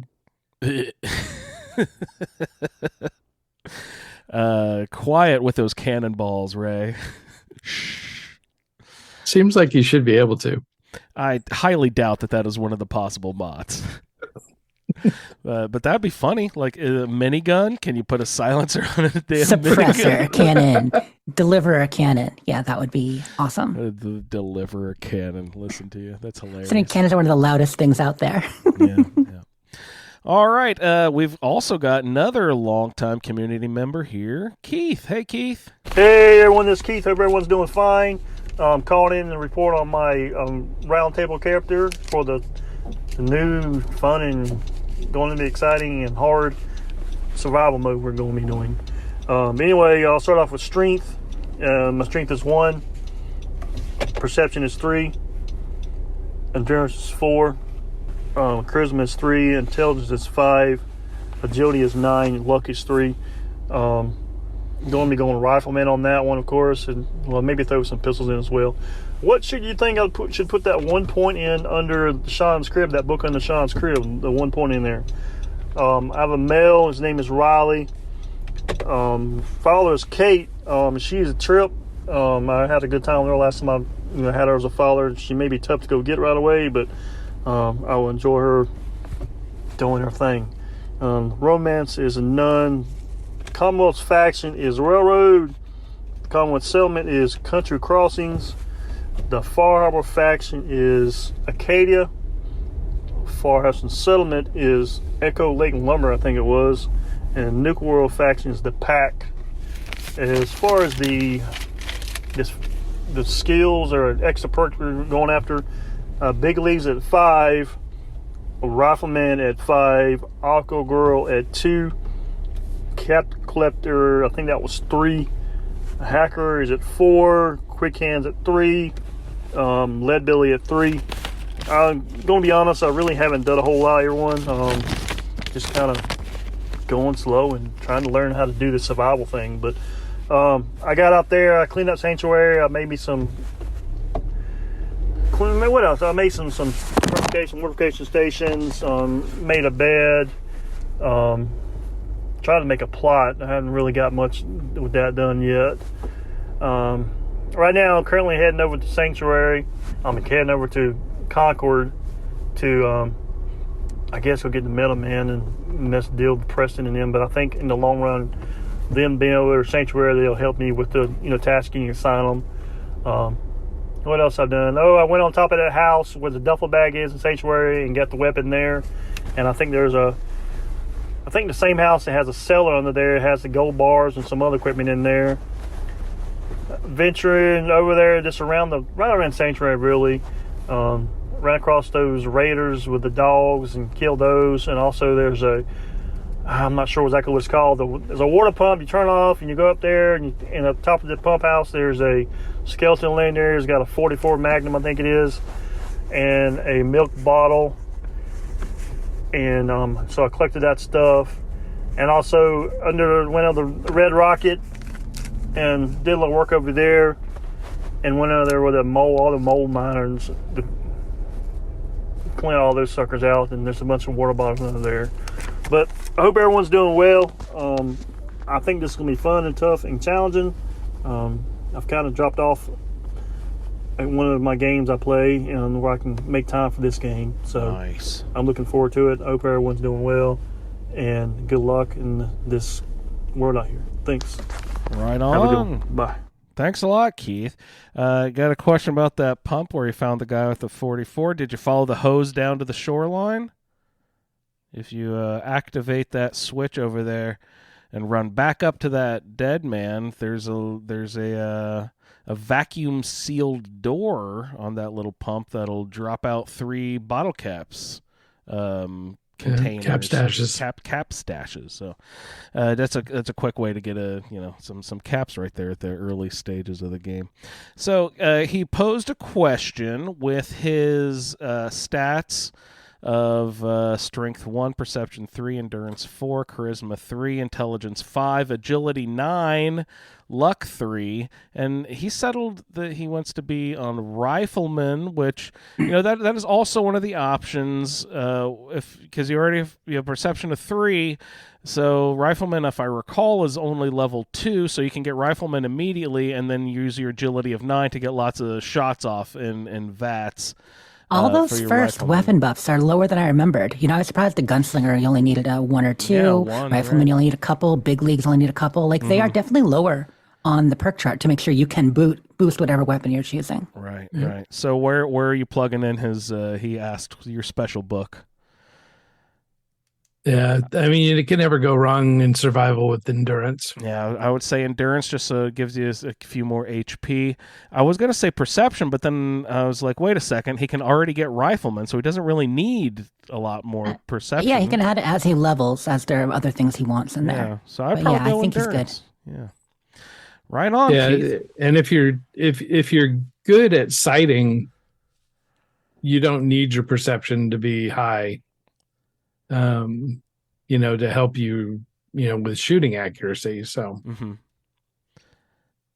Right on. Thanks, Keith. Good to hear from you, bud. And last but not least, for the feedback this week, we have Kosmo. Hello, Kosmo here. I'd like you to meet Zed. Let's run through her special first, in descending order. Her highest special is Charisma at 9, so that should be good for local leader.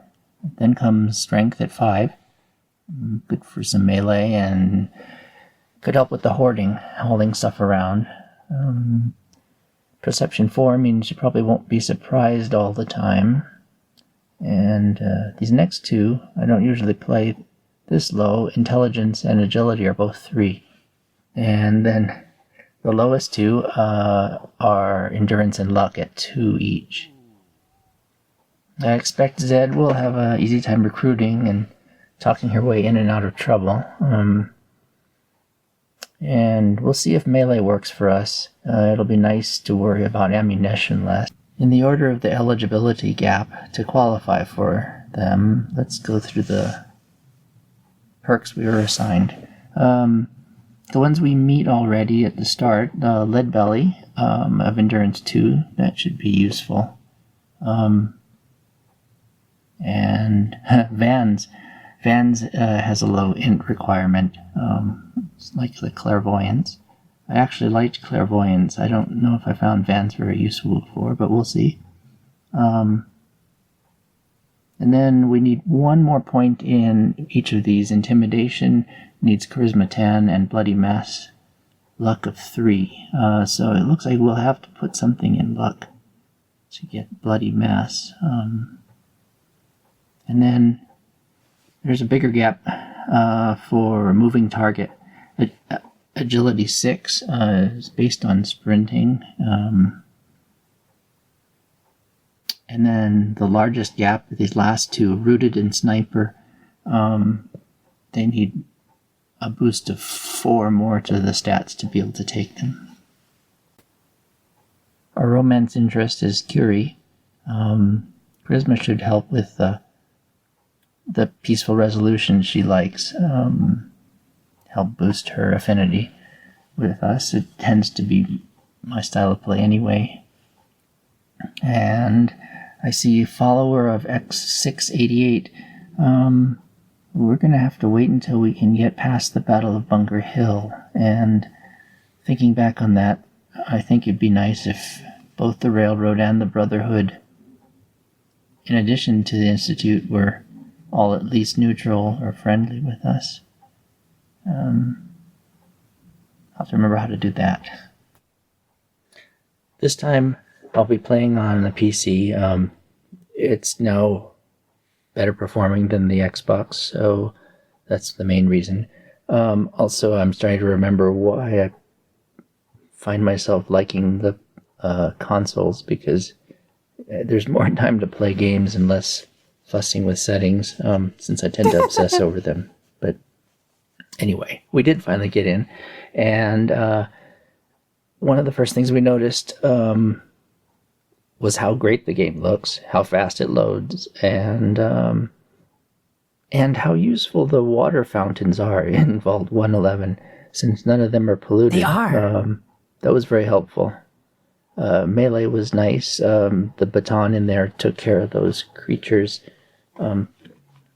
since I guess she's not underpowered. And the lack of saves was kind of a problem. But we ended up using a mod to at least get one save in before we went on down the hill. Good. Since we couldn't sleep yet. And that's all for now. Thanks. How dumb is it that they give you a bed as you're exiting Vault 111, but you can't use that bed? There's that bathroom there, the little apartment in the behind the overseer's overseer's office. desk, and you can't even use the goddamn bed to save before you head out. I always thought that was ridiculous. You can sit on the bench at the end of it, but yeah, because it's especially in survival mode, because it's going to create a save and it doesn't want. I guess it doesn't want to do a quick save there. I don't know. Kosmo mentions switching to console, looking better, fussing with settings. Totally get all that. I mean, on PC, but he's also, what he didn't mention was he is loading one of those collections you recommended. He loaded the Such Fallout collection, right? Okay. And so has everything in that to mess with. It's sharp looking. He said it was easier than trying to mod Pokemon into Minecraft, but a lot more to download. Yeah, and so if he's doing melee, rooted is worth the perk investment to get to that.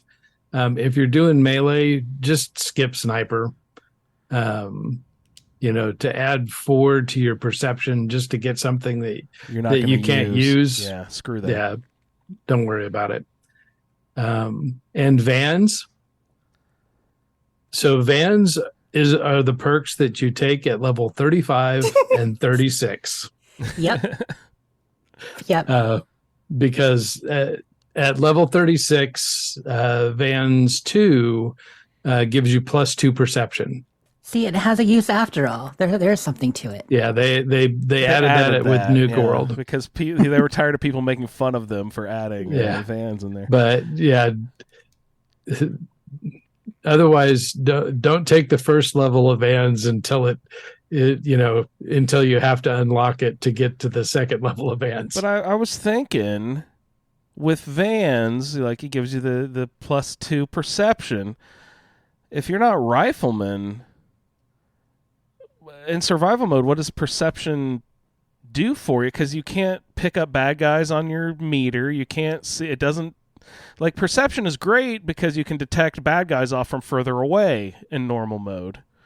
Or settlement locations, things pop up on your map easier. But, like, if you can't see bad guys popping up in survival because it eliminates the red dots on your screen, like, is there any point? Like, you might just want to scrap Vans too altogether. I don't know if there's a point in perception if you're not using.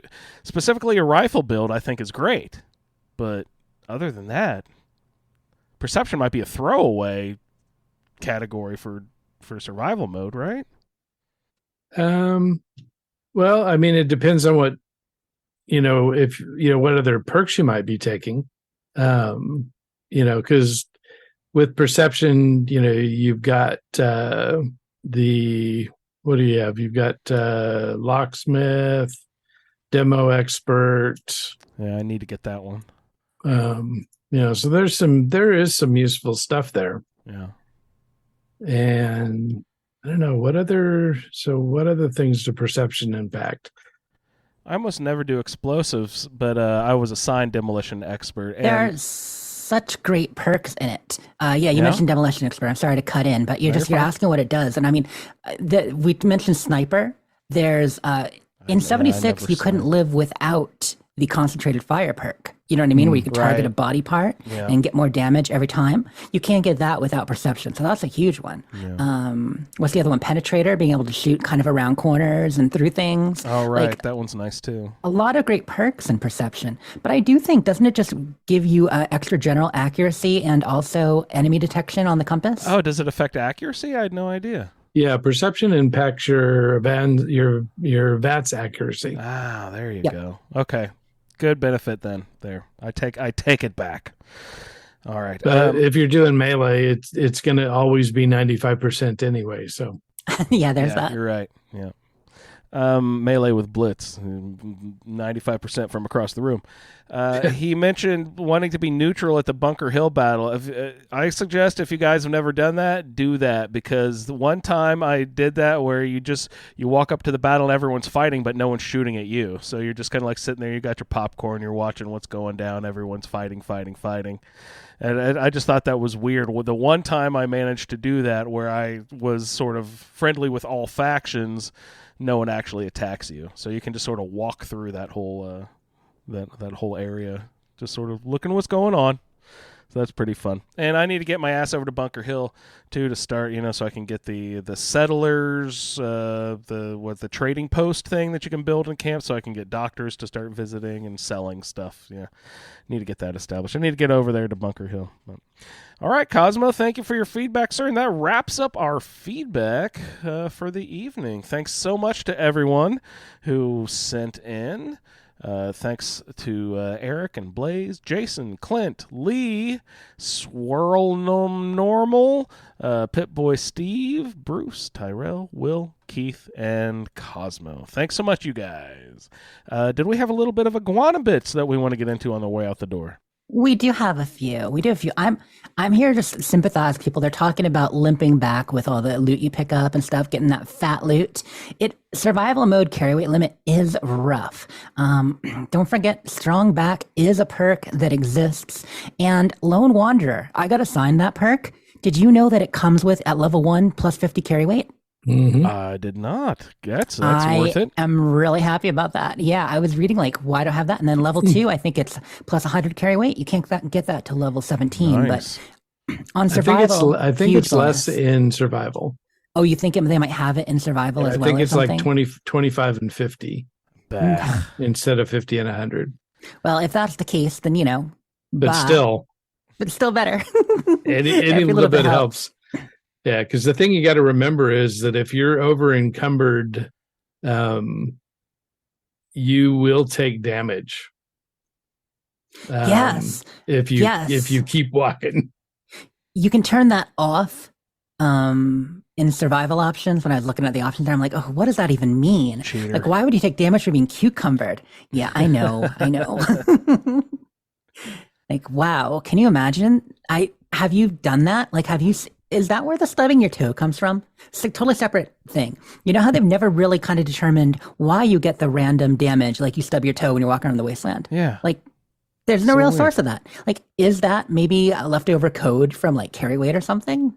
Does the unofficial Fallout 4 patch remove that or is that just sort of always around? I think it's always around. I don't know that you can get rid of it. I mean, it's just a thing that we've always had. Weird. Like, how often it happens varies, Archon says you'll end up with broken legs even. Wow. Have you had that happen to you, Ray, when you're playing survival, since you've done it the most of any of us so far? Yeah. I was carrying everything back from. I had Scrapper, and so I collected all of the guns at the library from all the super mutants. And by the time I got back to the workbench at Diamond City, I Both legs are broken. essentially just dragging myself along with my forearms.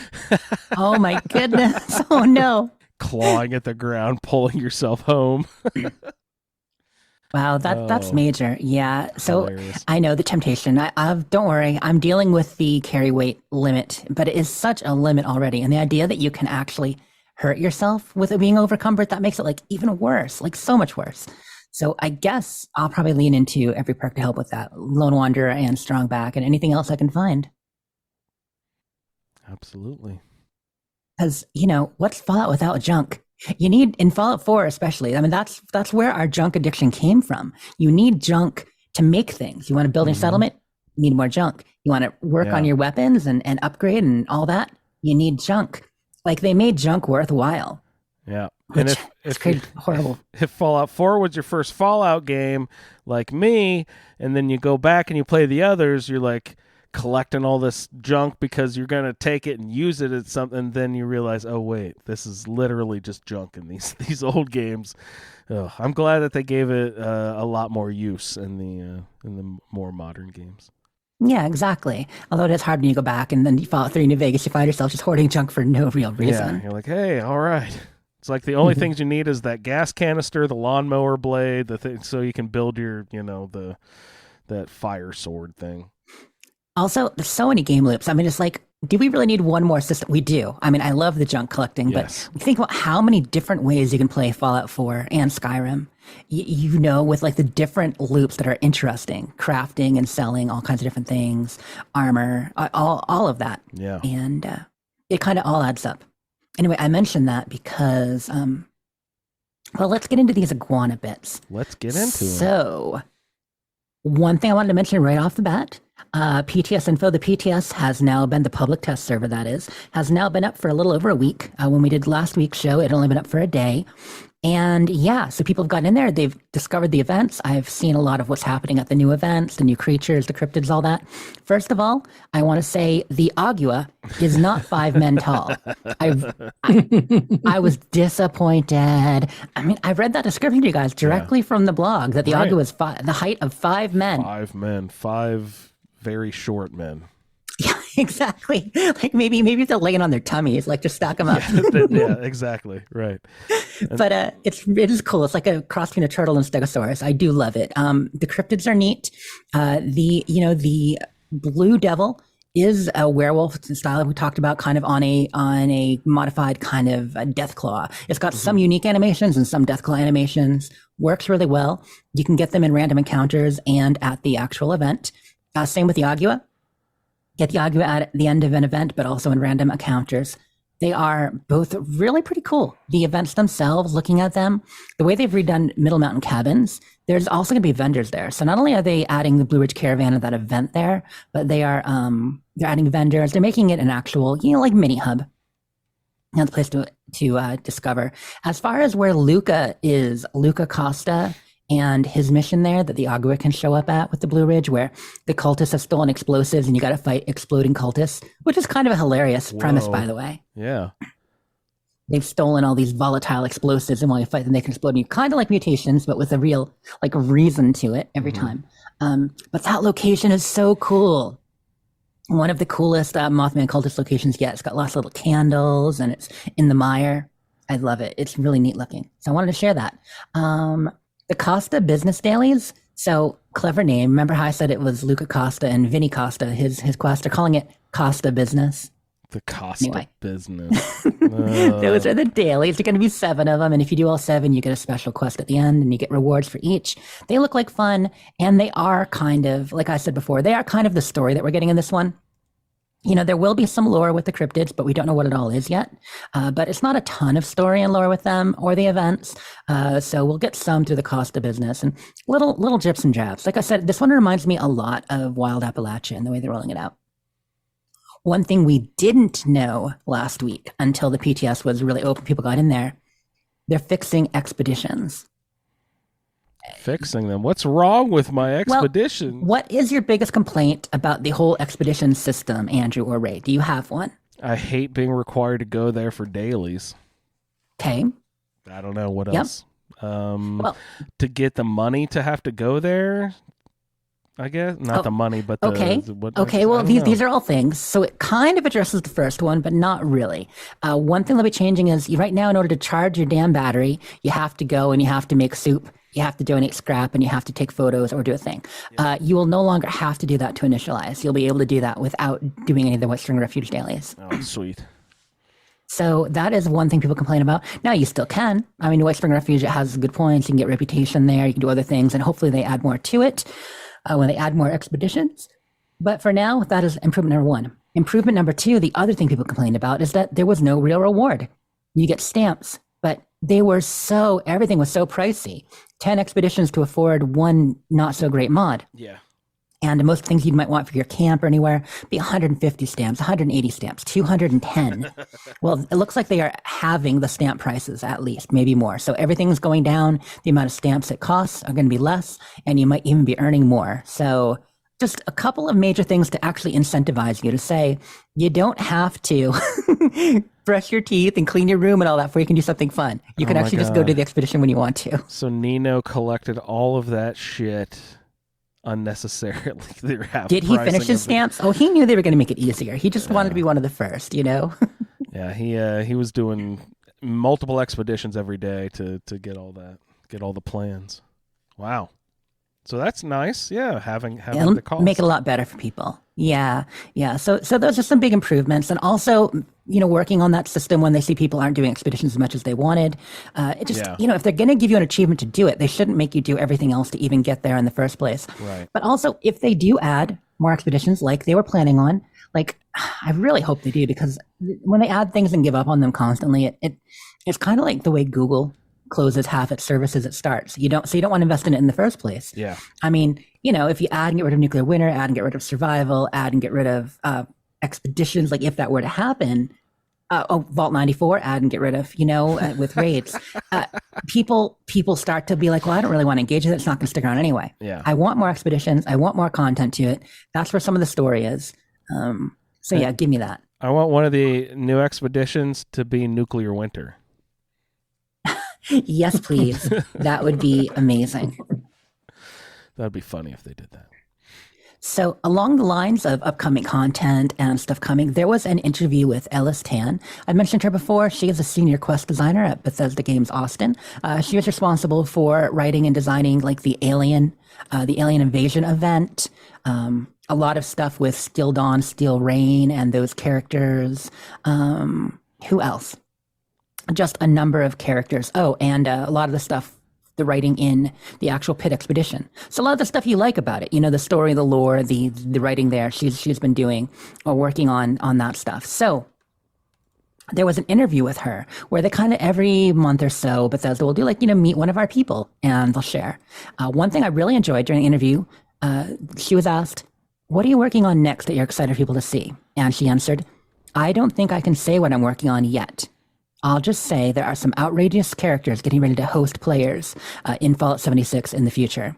So new NPCs coming for sure, writing, story, stuff like that, and hinted at right there in the interview. The whole interview is... What does it mean to host players? Yeah, the wording on that was odd. Host Fallout 76 players in the future. I think she meant engage or speak with. I think host means something. Like we're going to get some sort of weird settlement system or something. Huh. I think that word is purposeful. Host right there. I think that it's possible. I feel like it could be, White Spring and Expedition related in that, they're kind of hosting them there, like the way the character of Orlando is the host, at the White Spring. So maybe there is related to deeper lore there and new characters with that. I don't know. It is an interesting choice of words. I had to read that a few times myself to really kind of figure it out. Mm-hmm. But I looked at it as just outrageous characters for you to interact with in 76. We will see. So yeah, it's a great interview. I highly recommend it. Fallout.bethesda.net. Actually, this one is not there. This one is just at Bethesda.net and go to the blog. They didn't connect it to Fallout specifically, but there's some great stuff. So yeah, and she said she was the primary writer for Night Shin. So if you love to hate him, it's one of the reasons why. And Danilo in Expeditions too. She said she likes the grumpy boys with a heart of gold. Oh yeah, hilarious. Okay, beyond that, I just want to mention or remind people, Redfall. The next game from Arcane Studios under the Bethesda umbrella, one of Bethesda's studios, is coming out on Tuesday. So get out there and fight some vampires, y'all. It should be fun. I'm definitely going to play it. I'm going to join a few friends and play a bit. Jerry wants to squad up. Oh, speaking of, Jerry's started playing a little Fallout 4 too. He was asking me about my mods and stuff. So he might be playing with us some, yeah. Nice. I miss Jerry. 76 turned him off. I mean, he's still always posting in the group and sharing his Starfield thoughts and stuff. But yeah, we just don't see him in 76 anymore. So many friends. You know, I've seen that meme before, kind of like over the years. You know, you see you and your crew in an MMO. Then each year there are less of them showing up. Ends up being like high school with the reunions. You just get together every once in a while. Yeah. But goodness knows, pour one out to all the players we used to play with who are no longer in 76. But may we meet you in many other games. Absolutely. See you in Starfield. How about that? Yeah, not that it's multiplayer, but I mean, you know, we can talk about it in the group. That's what we do. That's what Discord is for. Yeah. That's what the podcast is for. Absolutely. All right, we got some shouts to end the show here. I just would like to draw attention to @BlissyRose, a post that she made here on the Twitter. Some really nice pictures of the Fallout 4 playthrough. She says, "I'm in love with this game. It's a can't wait to get off work sort of deal for me right now. Feels like Oblivion all over again, but in the Fallout world." And I can relate to that so much. Originally, I had that notion with Skyrim, which is why I found the Skyrim Addict podcast, which drew me into this community in the first place. It was because I needed some Skyrim while I was at work because I couldn't wait to get home and play it, which is why I found the podcast and all that in general. So it's a really cool post, got lots of likes, and even drew an attention from Emil Pagliarulo, who was the creator of Nick Valentine. So that's pretty cool. Yeah, he's the I don't know what his actual title is, senior quest designer for all of Bethesda Game Studios or head quest designer. He's the guy who's been in charge of all the quests since Oblivion. Oblivion, Skyrim, Fallout. Like, he's the guy at the top of the quest design and writing. So that was awesome of him to like it and comment. Chime in. Yeah, that's great. Mm-hmm. So I've been really enjoying her posts in our Facebook group showing the pictures. She's not playing along officially with the survival run because it's her first playthrough and we're not going to inflict that on her, but it's great either way. Yeah, doing survival is not the good way to feel the I can't wait to get off of work sort of thing. Survival mode will kill that notion. But it's a good post. Check it out on the Twitters. And I think we have a few scorecation wishes on our way out the door here. So let's take a look at the list of people who finish up the chore board. Looks like Lee